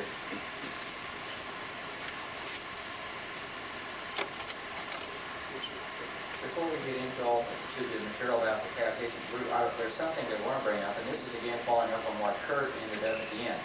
And that's looking at cerebral spinal fluid for some of the toxic materials that might exist that might be having effects on the central nervous system.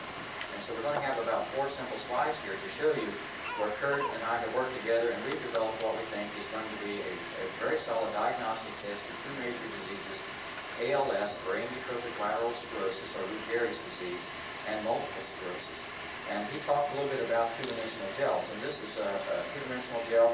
Where you can see we have a 1-dimension here. This is ran as a standard, so you can tell the molecular weight of these proteins as they come across. You separate the proteins with isoelectric focusing. This is the albumin band that exists in cerebral spinal fluid, and you see a large number of proteins, not a large number, but some proteins are spot out here. But basically in this region, there's not much photolabeling.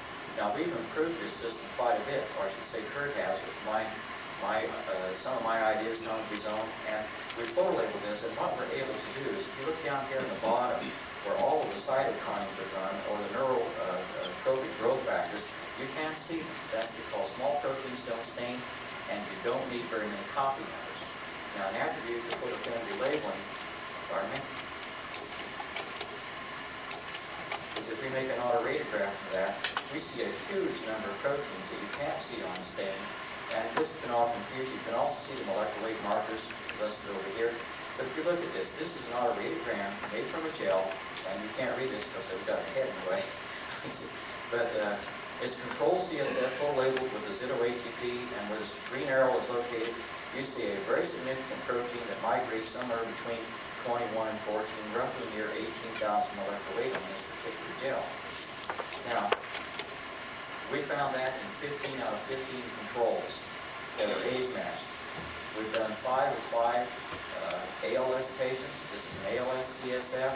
It has all the other proteins that we saw in the control, with the exception of this protein that runs somewhere near 20,000 or 18 to 20,000 is missing, and this appears to hold up quite well.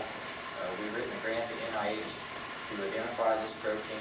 But this does show you the possibilities and the potential of this technique. We can detect minor changes using minor amounts of cerebral spinal fluid that you can't possibly find with the immunological techniques that are commonly used by most research groups. This is a super sensitive technique. And if we think it's just a protein that's missing, we could do the same study looking at a profile using a slightly different flow labeling technique, and we compare controls to multiple sclerosis CSF. And if we look at this, if you'll have to look at this and look at this huge amount of flow labeling that occurs up here with this type of technique, you see that, you can hardly see it, but there's protein 1, 2, and well, that's it. And then the others I have listed as protein A, and you'll see it right here. There appears to be no protein when I have this arrow drawn to A. It's not very clear. These look better in our small one than they do in this large one. And if you look down here at the bottom of this range of proteins that we co-label around 28 kilodaltons, you'll see I have B prime and B drawn out, and you see there's no protein co-labeling down there. This is a control CSF. If we now do this with a non-control, you see this band or a multiple sclerosis CSF, we get a new protein appearing here at A. We haven't seen that in any other control, although every now and then we seem to find it in an AD CSF from the ventricular region. However, this B protein and B prime, this smear that you're seeing right here, it looks like a smear from B and B prime. This goes up dramatically in all the MS that we've looked at, and we don't see this elevated in any other cerebrospinal fluid sample, to date anyway. Now, we haven't done what we would call a super large number yet, but we're hoping to do that. But this does give me an idea of how sensitive this technique is, since we can find these proteins at very low levels so that other people cannot detect. Now we're going to go back, and the reason for talking about that sensitivity is, one, to let you know where our research is going, one, to determine if something causes the disappearance of the full level of a protein or appearance. It may be due to some external toxin that we can identify. So we're now going back to the tooth and the cavitational material toxins. And the thing I will tell you, this is simple research. This is very easy to do, and the ADA won't be able, or anyone else won't be able to say you're wrong, because I can train about anybody to do this in 15 or 20 minutes. And the process is simple. You have a vial that contains 1 ml of distilled water from our laboratory, which we use for all of our procedures. It's HPLC. You can find nothing in it. It's absolutely top-grade water. You take a tooth, infected or not, even if we say an infected tooth, and you can set it in here for a period of time. 10 minutes is appropriate. You can determine the toxin on the tooth or in the tooth within 10 minutes. You can pull it out and you will have a toxic 1 ml of water with different levels of toxicity depending upon the level of toxicity of this tooth. Now, we almost always use these short soaks because a tooth setting in its place when it's pulled out, if there were periodontal disease around, periodontal disease can produce materials that are toxic, and we like to extract those first. We can then remove that tooth from solution A and put it into solution B and soak it for a period of time. And this time can vary. We usually do it for 30 minutes to an hour. And then you can remove the tooth from that, and you can do this and go on and on. And we haven't done this to the limit.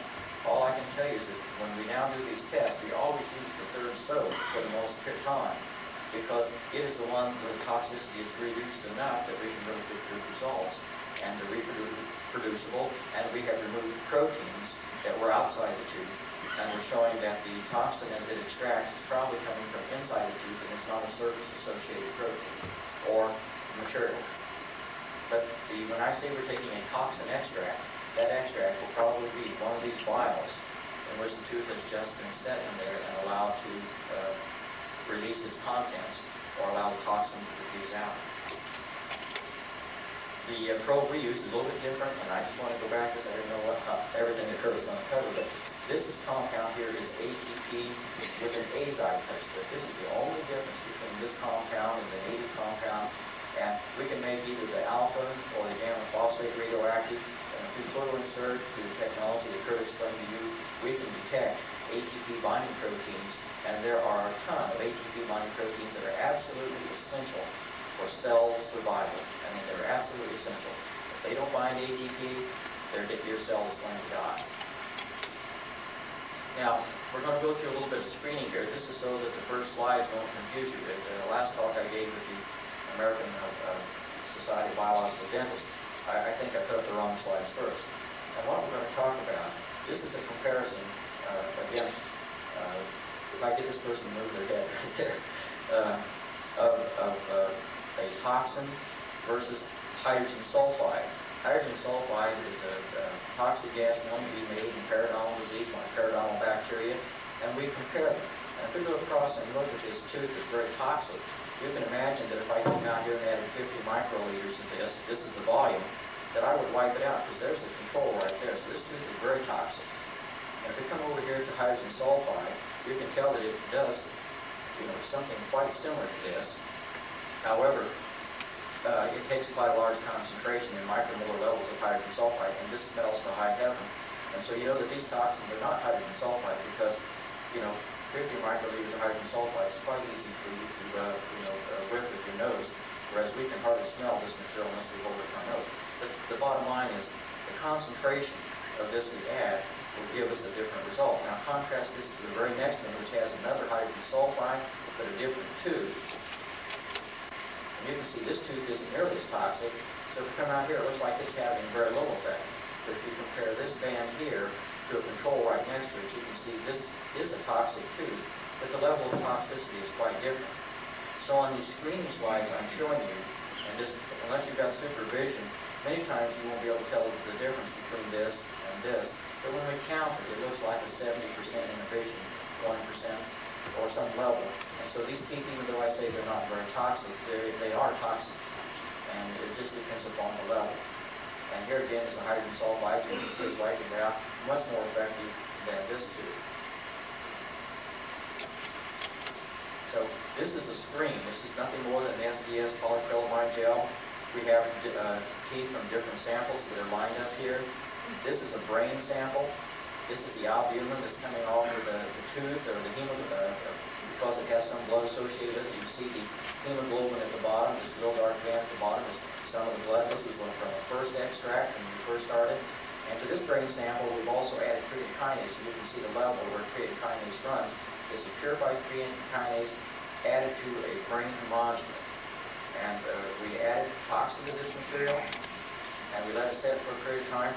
And what you can see is, you see the creatine kinase when you add it, it goes up because it's very difficult to separate from actin and glutamine synthetase. If you look at this patient here, that creatine kinase is down, as well as this beta-tubulin. You can see beta-tubulin through here is knocked out in some of these teeth, and some of them it was not.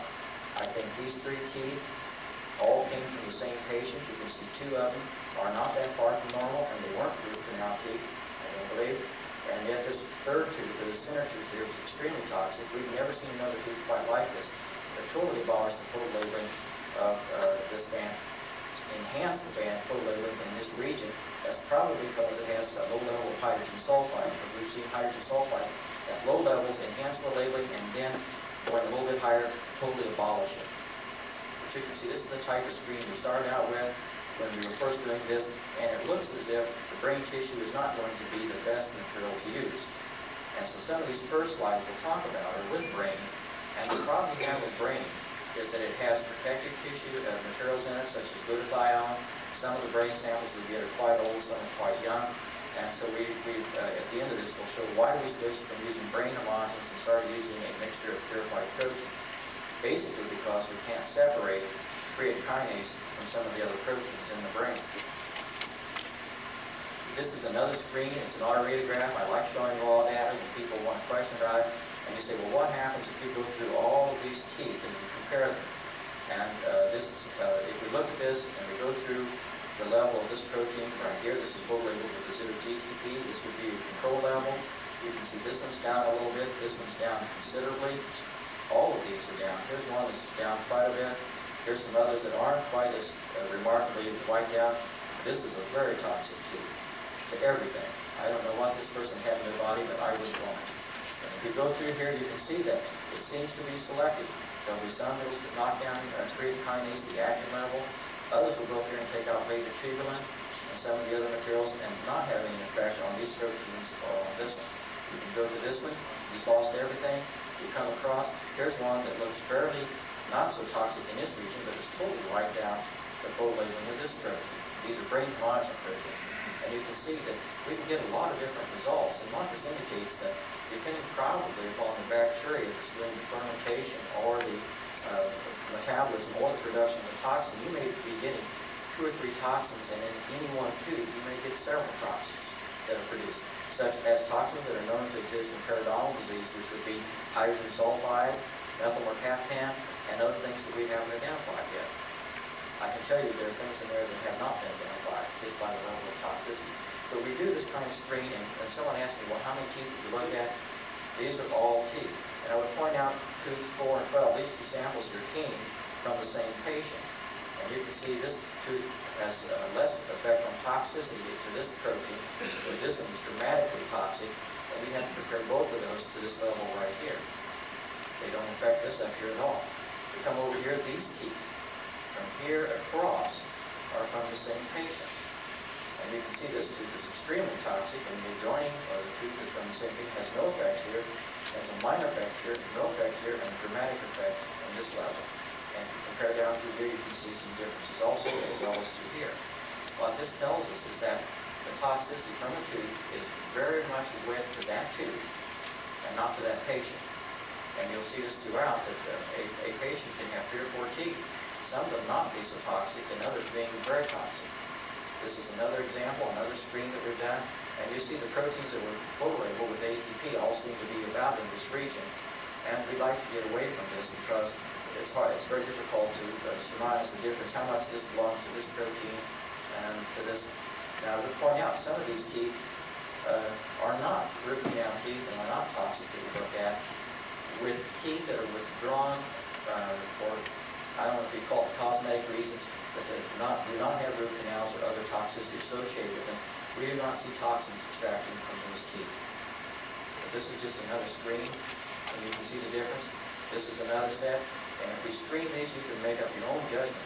Here are the controls on the 2 outside lanes. And if you go across, this tooth looks like it's slightly toxic. This tooth doesn't look very toxic at all. You see the line underneath it. These 3 teeth are from the same individual. That tooth is dramatically toxic. We're using the same concentration. Over here is the same thing. 2 teeth from the same person. This tooth is definitely toxic, but the tooth next to it is even more toxic. And I would point out this is from a Parkinson's disease patient. The tooth next to it is from his wife, who just, I think, has sympathetic problems, perhaps, and wanted her root canal removed. And you can see that when we compare that, this person, the root canal looked like it was probably okay. I mean, as far as I could tell, I mean, it may not be. And it may get worse later on, but again, we see no toxicity. Yet her husband, who's obviously quite ill, his teeth are definitely toxic. Again, at the end part here, this is a group of teeth. These 4 teeth came from the same patient. You can see that these 2 appear not to be nearly as toxic as this one, although all of these 2, both of these 2 would be classified, in our opinion, as moderately toxic. And it depends on the concentrated amounts you add, and these are all treated with the same amount of extract done exactly the same way. Now, if we blow this up, and we look at 2 teeth, and this is what we're trying to develop, you have to say, well, if the tooth is extracted, how toxic is it? This is a comparison of 2 extracts from teeth with root canals, tooth A and tooth B. And if we come down and we want to take a singular tooth and say how toxic is it and what is the nature of this toxin with regard to enzyme inhibition, we can get this kind of data. If you look over here, this is 0, and you compare the 0 to the 50 microliters of the extract, there's a significant drop here. This tooth is toxic. Compare this one, you see it's toxic to this one also. But to these proteins, there appears to be very little toxicity. If we compare it to another tooth, done exactly the same way, and if you look at it, here's the control, same as this control over here. You can see the creatine kinase was knocked out of this person quite rapidly. Here, we're talking about this protein here would probably be, since its brain would be actin and glutamine synthetase together, because they're the 2 that migrate in this region that photo-labeled ATP. And you can see this tooth is even toxic to actin and glutamine synthetase. The toxin from this tooth is not. However, this tooth is not affected too in this respect. And you've seen some of the others where we knocked out tooth and specifically left with this protein here alone. So that tells us this is not a normal, gangrenous type decay where the tissue is just decaying and dropping out of tissue. We have different toxicities coming out of different teeth. And it would be my intellectual guess that that's because the bacteria, the anaerobes that are collected in that tooth, produce different toxins during their metabolism. But we've seen this consistently, and here's how we determine the toxicity of the tooth is going along with how many microliters that we're getting. Now, let me make one more point. every extraction we've done so far has been using an ml of water. A milliliter is 1,000 microliters. The toxin coming out of this tube goes from here to here, which would be 1 microliter or 1/1000th of that ml. And if you come over here to 5, you totally abolish the photo labeling again. Ladies and gentlemen, that's very toxic. If this were a tissue that you presented to a surgeon with this kind of toxic material inside it, and he could excise it, and you ask him what should you do, and if it were your toe, turning a little bit of a strange color like purple, as we saw with cavitational material, they'd tell you to cut it out. Take it out. And so we're not talking about some light toxin. This pales this makes mercury toxicity feel insignificant, in my opinion, as far as toxicity goes.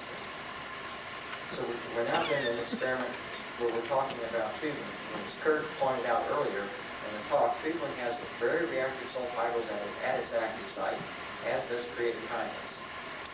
Tubulin and creatine kinase are two that we absolutely know. There are a ton of enzymes that have sulfhydryls that are an essential part of their catalytic activity or the nucleotide binding site. And what we did on this experiment was we're trying to decide, is there any effect of having the membrane or the particular fraction of the brain homogeneity associated with the samples, and are these proteins separated differently in the soluble plus the pellet? And if we separated the soluble fraction of a brain homogeneity from the pellet, could we get a better result? And what this is just an SDS polyacrylamide gel, and where you see the real dark staining, this is the pellet. This contains all the membrane proteins that are very heavy, and in the soup, we call it the supinator, or the soup, this is the part that does not spin down in the centrifuge. You can see there are fewer proteins. However, tubulin is very distinct and very easy to find because tubulin is a soluble protein at 0 degrees when extracted from brain. What we did in the center, we have soup and pellet that were not treated with anything. Going in this direction, we increased the concentration in microliters from 2.5 to 5, 10 to 30 microliters of a toxin extract from the tube. Going back this direction, we're increasing hydrogen sulfide from 100 up to 800 micromolar. And looking at the effects on tubulin.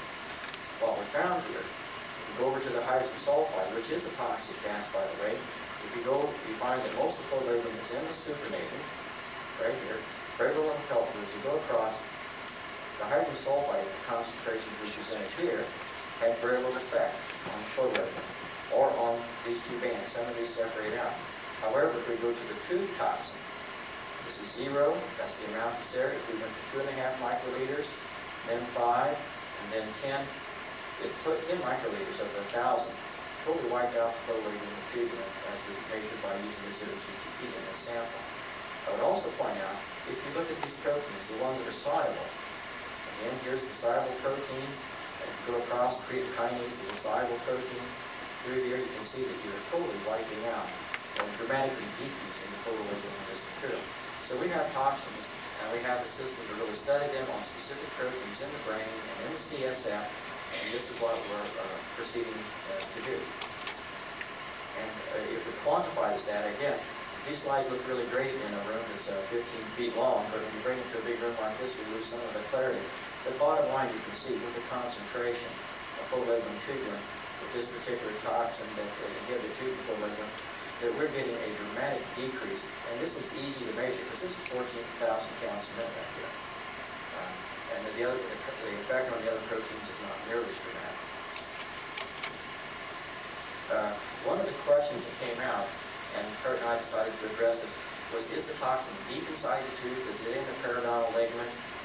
How do we evaluate this? So we made 3 types of an extract from a single tooth, and that, or several teeth. You can see each one of these lanes that you see a line under represents one tooth that is done 3 different ways. The first is just a simple soak. You soak it into the water, you pull it out, and then you use that as what we call extract 1. You then scrape off the ligament, the periodontal ligament. You soak that in the water, just the periodontal ligament, and we call that the ligament extract. And then you take the tooth that's had the ligament extract, the ligament that's scraped off of it, and you re-soak that tooth a second time, and we call that soak number 2. And so we've done these 3, and we separate the proteins out, and here we're testing them against purified enzymes, not brain proteins, but purified enzymes, and we'll discuss that more first wash, you'll see that there's some albumin that comes off because there's some blood attached to these, or serum at least attached to these teeth. And in the ligament extract, it's a lot less, and in the third, it's less than the fourth. And here's another one, ligament is less, and in the second. And this goes all the way across if you follow it. Some of the teeth do not have much blood on them, others are quite low. So we have to deal with this problem. I can tell you that blood levels don't affect full label. I can full label the proteins in your serum with all the hemoglobin and everything around. They're nucleotide binding proteins in serum.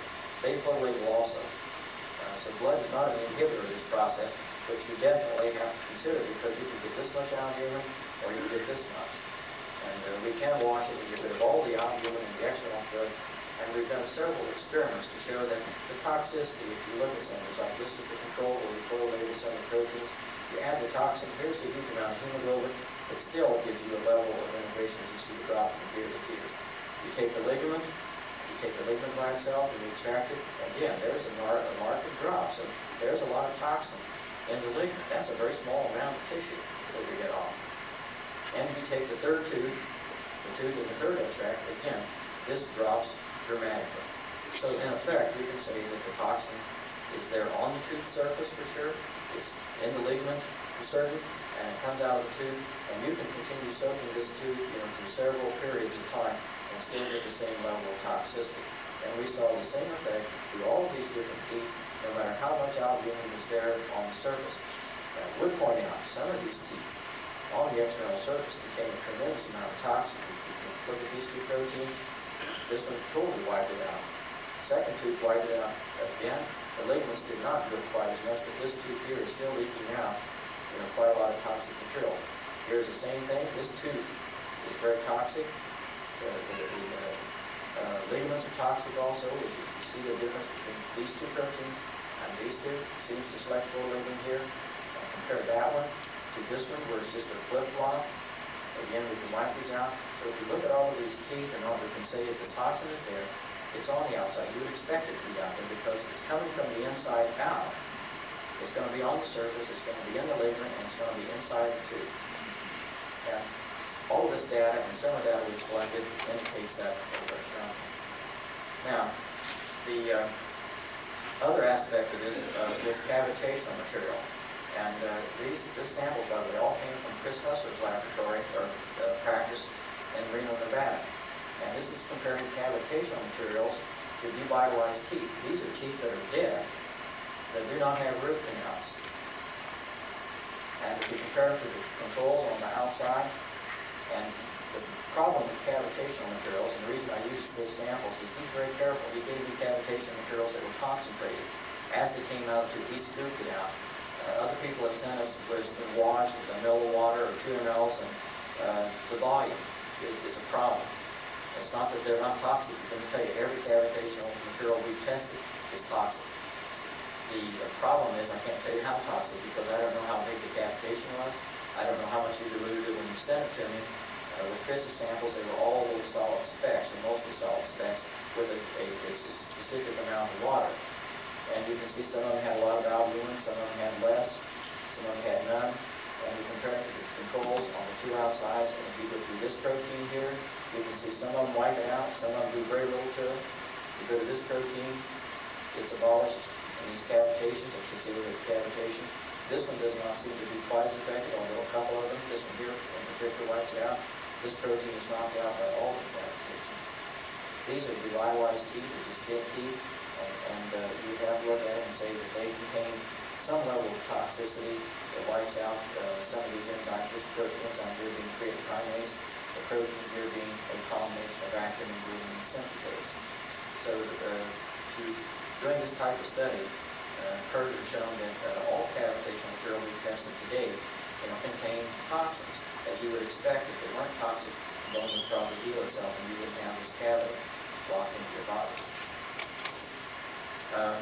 The problem we have with developing a standard so that I can tell you how toxic food from patient A versus patient B is, you can't use brain homogeneity for proteins that are dramatically effective are too close in molecular weight. And we don't know the amount of protective compounds and other ionic components that might be in brain, i.e. how much mercury is in that brain, how much glutamate's in that brain, how much what's the level of glutathione, etc. So we came up with the concept of testing some purified proteins at flow level and then trying to combine them into one process so we can test 7 to 10 proteins at one time with the same toxin and show that they're different. And what this is a gel in which we separated phosphoglucomutase, and before we separated, we treated it with nothing, with tooth toxin, and then with hydrogen sulfide, which is going to be toxic to certain proteins. This is compared to pyruvate kinase, to phosphoglycerate kinase, to creatine kinase, to adenylate kinase, and to the last protein, which is not an enzyme, but a growth factor, a neurotropic growth factor called acidic fibroblast growth factor. We label each one of these in control, and the results are rather dramatic. And if you look at here's the full labeling of this originally. We haven't optimized it yet. We didn't add enough of this protein, and it was a little old. It was a little some enzyme that got stored. The toxin totally abolished it, as we did the hydrogen sulfide. We talk about pyruvate kinase. This is the control. This is with the tooth toxin, about 25 or 50 microliters. I can't remember which. And this is with hydrogen sulfide, and the story goes on. Over here with AFGF, this is with no treatment. This is with the toxin, and this is with the hydrogen sulfide. And essentially, we have, by doing this type of test, a bank of enzymes with different molecular weights, just drop from here to here to here in stepladder form, that we can put on one gel and measure the toxicity of these materials. If we treat these proteins, and this is the kind of test that come out. Here's a bank, one set of a bank of proteins that we have, and they're just 3 different. We've got them over here, just like we talked about before. We've mixed them all in one level. These are our molecular weight markers. This is increasing microliters of a toxic tooth extract, going from 5 up to 50 microliters. And over here, we're going with increasing amounts of hydrogen sulfide on this side. And the thing to talk about is in the time course of this experiment, the toxin doesn't destroy these enzymes. They're still there. You can see them. So we're not doing anything to that protein that changes the molecular weight or causes it to abnormally precipitate. The protein is here even at the highest concentration of the toxin, and we don't see any proteolytic breakdown except it. And if we look at the data, this is not a radiograph made from that gel. We can see here's how the proteins photolytic will start with, and as we go across, we get a major effect of the toxin with this particular tooth. Comparing this to hydrogen sulfide, you can see this is toxic also. That shouldn't be a surprise to anybody that studied periodontal disease and the toxins that are produced by periodontal bacteria. But you can see it's not quite as toxic as this particular tooth. And also this tooth doesn't smell, and I can assure you again, this material smells. You can smell it quite readily. And so we think there's some different toxins in there, and if you look at the level, you can see that they're quite different. Now, if we compare this tooth in this study to the next one,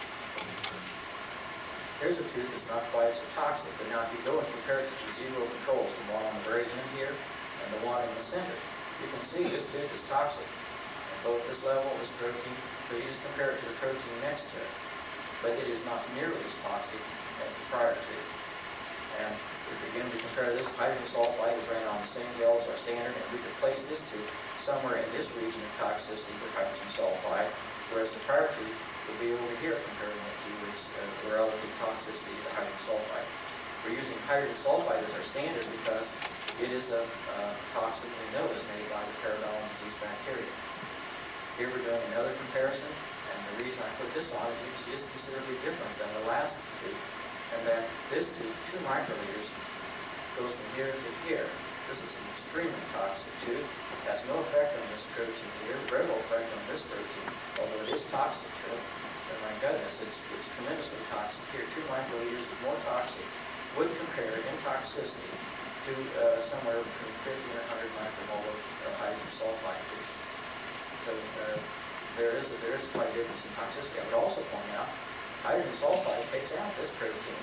This toxic tooth, although it knocks this protein out right away, does not have a dramatic effect on this 31 kilodalton protein, and which is phosphoglucomutase. Hydrogen sulfide takes it out, so you can tell you that this toxin that's doing this is not hydrogen sulfide. If it did, you would see it having the same effect. Again, this is another extract from a Parkinson's disease patient, the one I showed you actually. You can see that this tooth, as you increase it, takes out this protein, which is creatine kinase, has an effect also on phosphoglycerate kinase, has less of an effect on pyruvate kinase and someone teaching it, and compared it at the very end, it's not as toxic to certain proteins as the other, but it's different. I mean, there's a difference. It has very little effect on the 31 to get to very high levels. Say, comparing it to hydrogen sulfide and some of the others, we can then evaluate this and say the concentration, the toxicity for a particular enzyme is this. And with regard to that, you can say that there are different toxins, and then the level is the critical thing that we have to worry about. So we can come to these conclusions, and that the chemicals found in the cavitation materials and some teeth containing root canals are toxic to several enzymes. There's no doubt about that.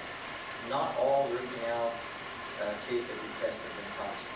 Some of them are they're scary toxic, and I think as dentists, you have to be able to differentiate between those two situations. I, at this point, don't want to throw, the stick down and tell dentists they shouldn't do root canals. If you're going to do them right, that's for sure.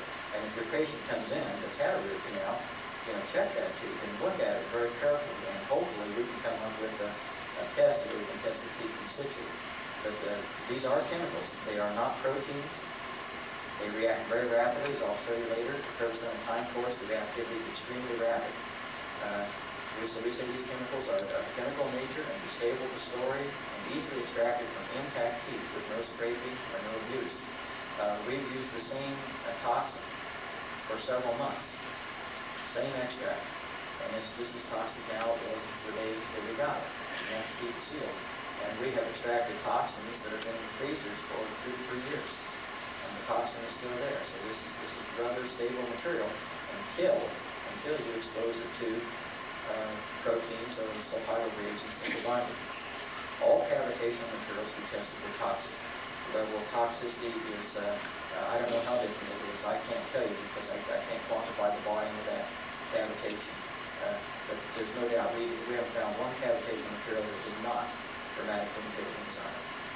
The toxicity varied dramatically with teeth containing root canals, and some were extremely toxic while some displayed little or any toxicity. And this also occurred within the same patient. A patient could have 4 teeth extracted, 3 of them be moderately toxic or show slight toxicity, and 1 of them just be dramatically toxic. So it is an individual tooth problem. The data support the concept that more than one toxin may exist in teeth with root canals or teeth that are just avital. And that fits in with all the data that's been published by people back in 1930s. And I would also tell you that recently the Swedes are big in this area. They're taking teeth, root canal teeth, and control teeth, and they're slicing them, and they're doing electron microscopy and other techniques to say, are there bacteria in these teeth? And definitely there are bacteria in teeth that are dead that exist in the body. The bacteria invade that system and they sit there, and probably the toxicity increases with time and the health of the patient. I mean, which shouldn't surprise anyone. The longer the root canal tooth is in there, the more time the bacteria have to divide to set up housekeeping. That makes sense. And the older and the weaker the patient is, the more likely that they will be able to defend against the spreading of this bacteria and its replication, and the more toxic the tooth will come. Because we have found the most toxic teeth that we've looked at have come from people with multiple sclerosis and Parkinson's disease. That does not mean, and I want to repeat that, it does not mean that I'm implying or stating that that tooth caused that disease. It may be that that disease has made this tooth allow it to become more toxic and compromise the patient more. And I would also say that there is a possibility that this may contribute to the early onset of that disease. We do not know the answer to those questions yet. And maybe, that would take a lot of research, and maybe it would be very difficult to prove. The toxicants of some teeth is more potent at the inhibition of enzyme vitality than is hydrogen sulfide. You saw that some of these teeth, and I say it's about 25% of them, put hydrogen sulfide to shame as a toxicant. They were much more toxic, and we're in the process of trying to identify what those materials are. The inhibition of enzyme vitality, I'll show that to you on a little overhead. Kurt finished that experiment recently. This is rapid, less than 5 minutes. You drop it in, and he did a time course from 5 minutes out to 60 minutes to see how long it would take the chemical to kill the enzymes. Because most chemical compounds that are reasonably toxic, you have to let them set 5, 10, 15 minutes to get total inhibition of the enzyme. This was complete within 5 minutes. And the bottom line is the flow labeling technology allows for the testing of toxicity against a bank of several purified enzymes. This is a very sensitive technique. It's very effective. And the thing is, you guys are not going to have photochemical labeling done in your dental laboratories.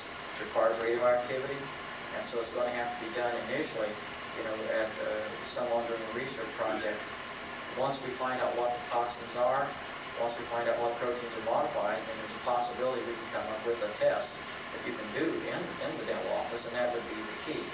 If we can come up with this test, so you can look at a tooth in situ and say, look, there's a level of toxicity here that you should not tolerate anymore. And with that, you have two choices: pull the tooth, or hopefully we can come up with a filling material that we can test and show that you can do a root canal and it not become toxic. And I'm not an expert in that. I'm not a dentist at all. And hopefully we can come up with those that type of data for you sometime. This is the acknowledgments. I want to tell you, I ran into some trouble with my NICO funding after I did some Mercury research, and it slowed my lab down a lot. It didn't stop us, but it slowed us. Sam Queen and Mike Ziff, interceded and got me some funding from the Walls Foundation with Mr. H.B. Walls. Most of you don't know him. This is a remarkable man. I mean, just a remarkable man with good common sense that you don't learn much. But he has funded my research. Now, he's not the NIH, and he doesn't give me that level of funding. But without his help, we probably would have been in big trouble, and this data you're seeing today would not be here. And Kurt would be teaching us some college somewhere else. In the biochemistry, I can't give enough credit to Jim Pendergrast, or Kurt Pendergrast. He's a phenomenal worker. He opens up the parking lot at the university, he closes it down, and many nights we're sitting there at 7:30 when everybody else is gone, and we're talking and working and scratching, doing something to survive and get this material. And I'd like to talk about who gave me the dental samples and the introduction. Dr. Huggins and his persistence. He's provided a lot of these. He has an intense interest in this, as most of you know.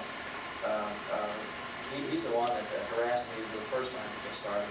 Dr. Chris Husser has provided me with some of the better samples, especially the cavitation materials. Bob Jones, who's I don't know exactly what Bob is. He's not a dentist, but he's in Colorado, and he's he's a victim of or someone who's had problems with mercury cavitation materials, and he's invented an instrument that you can measure cavitations in the body. And I'll show you a picture of it, and not the picture of the instrument, but what it does. And he's been very encouraging. Dr. Terry Lee has sent us samples. Dr. James Medlock has sent us 2 samples. Dr. George Mining was a person who introduced this to me, and in a seminar you're listening to from me, and has been encouraging to me in several phone conversations. There's a lady by Sue Ann Taylor. I don't know if many of you know her. She's had 2 teeth pulled that have been giving her trouble, and she sent me a couple teeth, so I have to put her down. And Dr.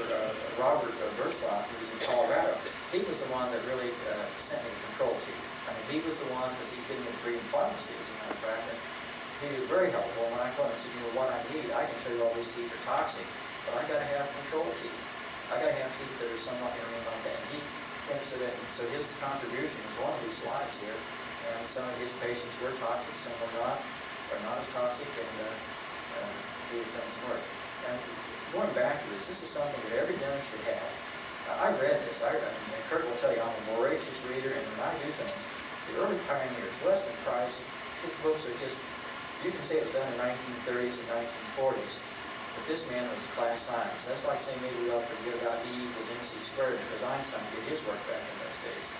And I'm not trying to make this guy an Einstein, but I tell you, reading his papers, he was as logical and methodological as a scientist could be. This guy had the heart and soul of a scientist, and his work is absolutely priceless. And if you don't read this, you're making a big mistake.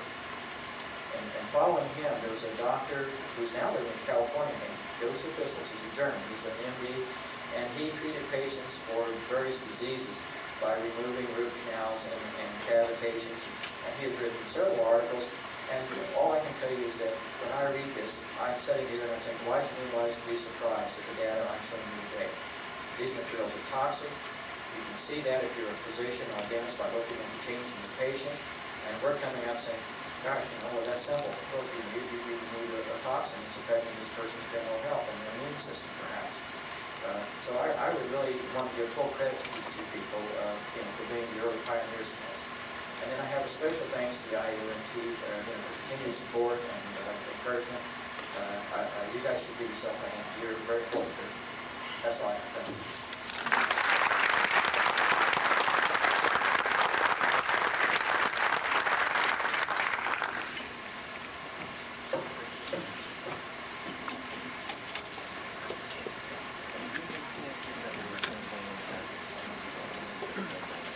I don't know.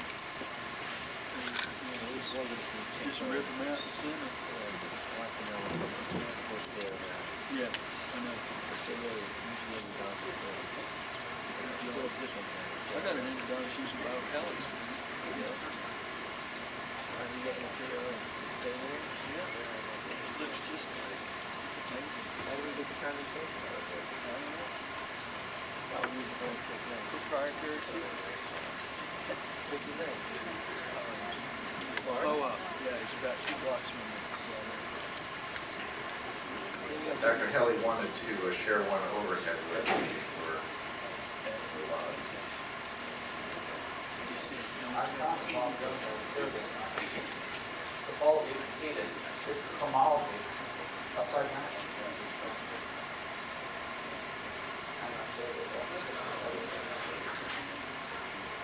Yes. He's an electrical engineer and an oil person. The Bob's a bright person. And you can just say that. Beg pardon? Bob Jones is retired airline. Is he? He is. Well, you know, there's no substitute. You don't have to be a scientist. You just have to be a problem solver. Bob Jones is a problem solver. And what this is, he's developing an instrument. And I may not say this right because I have no knowledge about this. He's asked me to present this. And it's an instrument that can show cavitations and its homology. It's the same technology you would use to find an underground oil well, or full of oil, by making sound vibrations and then collecting this with a computer and putting it out. And so I think this will be coming out in the future. At least they're promising NICO will be out within 6 months to a year. But they would be having this instrument. And you see this dark red spot here, the light blue material, which is bone, it looks black on that. But this material right here, you see bright red, that's a cavitation that is located in the jaw of a pig. Pigs have this problem, by the way. They make cavitations. And so you can't see this with x-rays because it's inflicting bone density. And so this is new technology that is coming out with. And hopefully when you have patients come in the future, say in 2 or 3 years from now for sure, you'll be able to look at this and say this person has a cavitation that needs to be cleaned out. And I think this kind of counters the argument from certain people that cavitations don't exist. And those of you that have cavitations or have people drill, and I have, you definitely know when the dent gets one. I mean, you definitely know. I mean, it's a quite a remarkable gift. One other, I'll end this right away. This is our first time course. And you can see in the center. And then when you added it, you added the material and you waited 5 minutes, the innovation was over. So these toxins are very reactive. They don't float around and break down a long time. And I'll skip right now.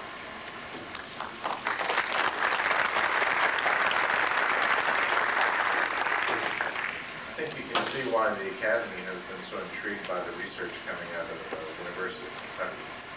Thanks again to Dr. Haley and Dr. Pendergrast. Before we take our lunch break, I wanted to invite up the first 5 of the exhibitors. Let me call them off, and if you come up, I'd like each of the exhibitors to perhaps give us about a 60 or 90 second presentation about what they have here to share, what information they have to share with us about their services or products. And so Allergy Research Group, Colorado Dams, Dental Herb Company, and Dental Recycling of North America. If each of you would bring someone up, and while they're coming up, Jack Kall has another couple of announcements to make.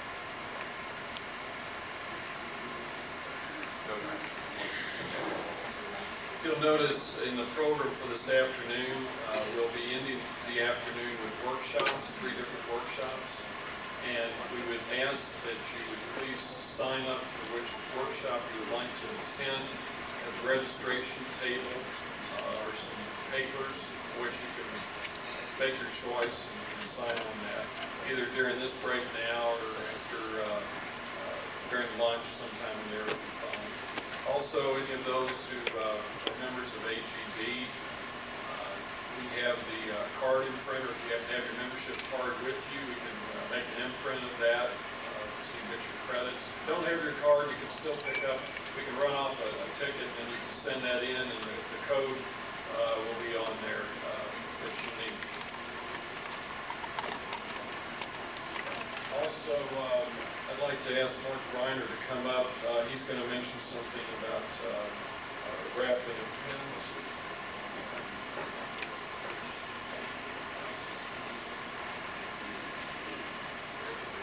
How many of you are familiar with the Penke pins, the Penke Institute? I'm curious. Well, we have something akin to that. The IAOMT has approved having pins made. We have, this being a classy organization, we have very classy pins. We have, and the purpose of this is mainly to raise funds and to show, let people have it acknowledge what kind of level of support certain people are giving. For a sterling silver pin, for a contribution of $500, or a sterling silver pin, for a contribution of $1,000, you can have a 14-karat gold pin. And one of the things we're doing to help promote this today is we're going to have a raffle. We'll be selling raffle tickets. Clifford Consulting has very generously donated a 14-karat gold pin to be used for this raffle. Our president is going to be wearing this pin if you want to see what it looks like. For $10, you can purchase a raffle ticket. For $20, you can get 4 tickets. For $50, you can get 20 tickets. And for $100, you can get 50 tickets. And I would encourage everybody to buy these raffle tickets. This is supporting the research that's going on that you've just seen. And it's something that we all need to do. So thank you very much. I'll be here selling these raffle tickets. We'll be going around, and tomorrow we'll have the drawing.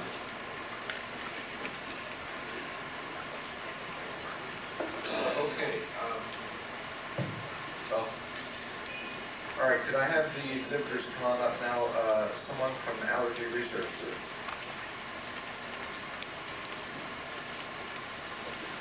Anybody here? Yeah, again, if each Allergy Research, Color Red, Dams, Dental Herb Company, and Dental Recycling, if you just come up to the front and just be ready so we can move along.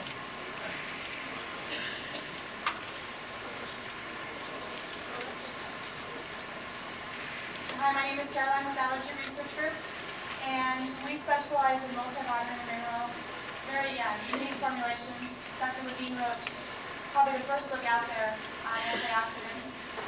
And we have many dental supplements for bleeding, gums, gingivitis, bone decalcification, removal of mercury fillings. And I'm also going to have an energetic chlorella drink, so I invite you to come on over and sample that, and I'd like to meet each one of you. And we're also doing a 15% show discount. Thank you. Hi, my name is Constance Clark, and I'm Kall Welcome. Kall Welcome is a weight loss product, and it encourages weight loss by increasing lean muscle mass. I was introduced to this several months ago, and I really was doing other things, and then a friend of mine who was a champion water skier and had had a lot of accidents came to me and said she was desperate to lose weight. She'd gained a lot of weight.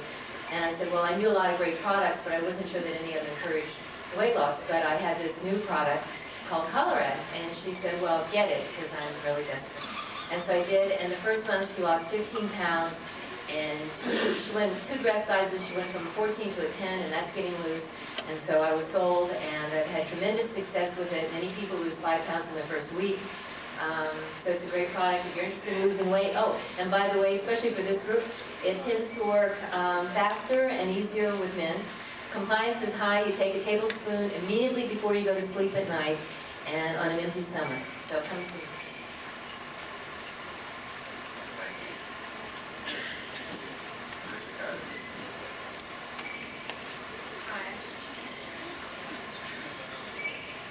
Hi, I'm Teresa Kaiser, Executive Director of DAMS. DAMS, for those of you who don't know us, is a nonprofit Patient Support and Education Group. Our president, Bernice Rudlick's sitting down there, and one of our other officers, Doris Madronera, is with us today. Dan does some fundraising at these functions, and we encourage you to participate so that we can keep talking to your patients, keep an 800 number open for them. One of the things that we do is a silent auction, and we have some equipment and things back there that you'll be interested in for your practices. Please come back and see us. One of the things that we have available is a Jerome Mercury vapor analyzer so that you can show your patients what kind of vapor is coming off their amalgams. And the other is a Dentaire back patient chair-side system that actually will pull the vapor away from where your working area is. So please come see us. Thank you. Dr. Bernard Schechter.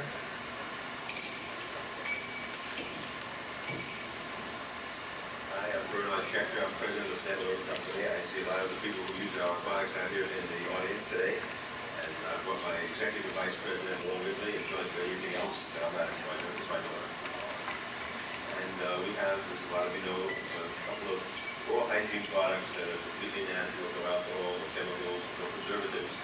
Since I came here last, which was last September, approximately 10,000 people are using the products all over the country right now. We haven't really advertised, we just stepped that up a bit.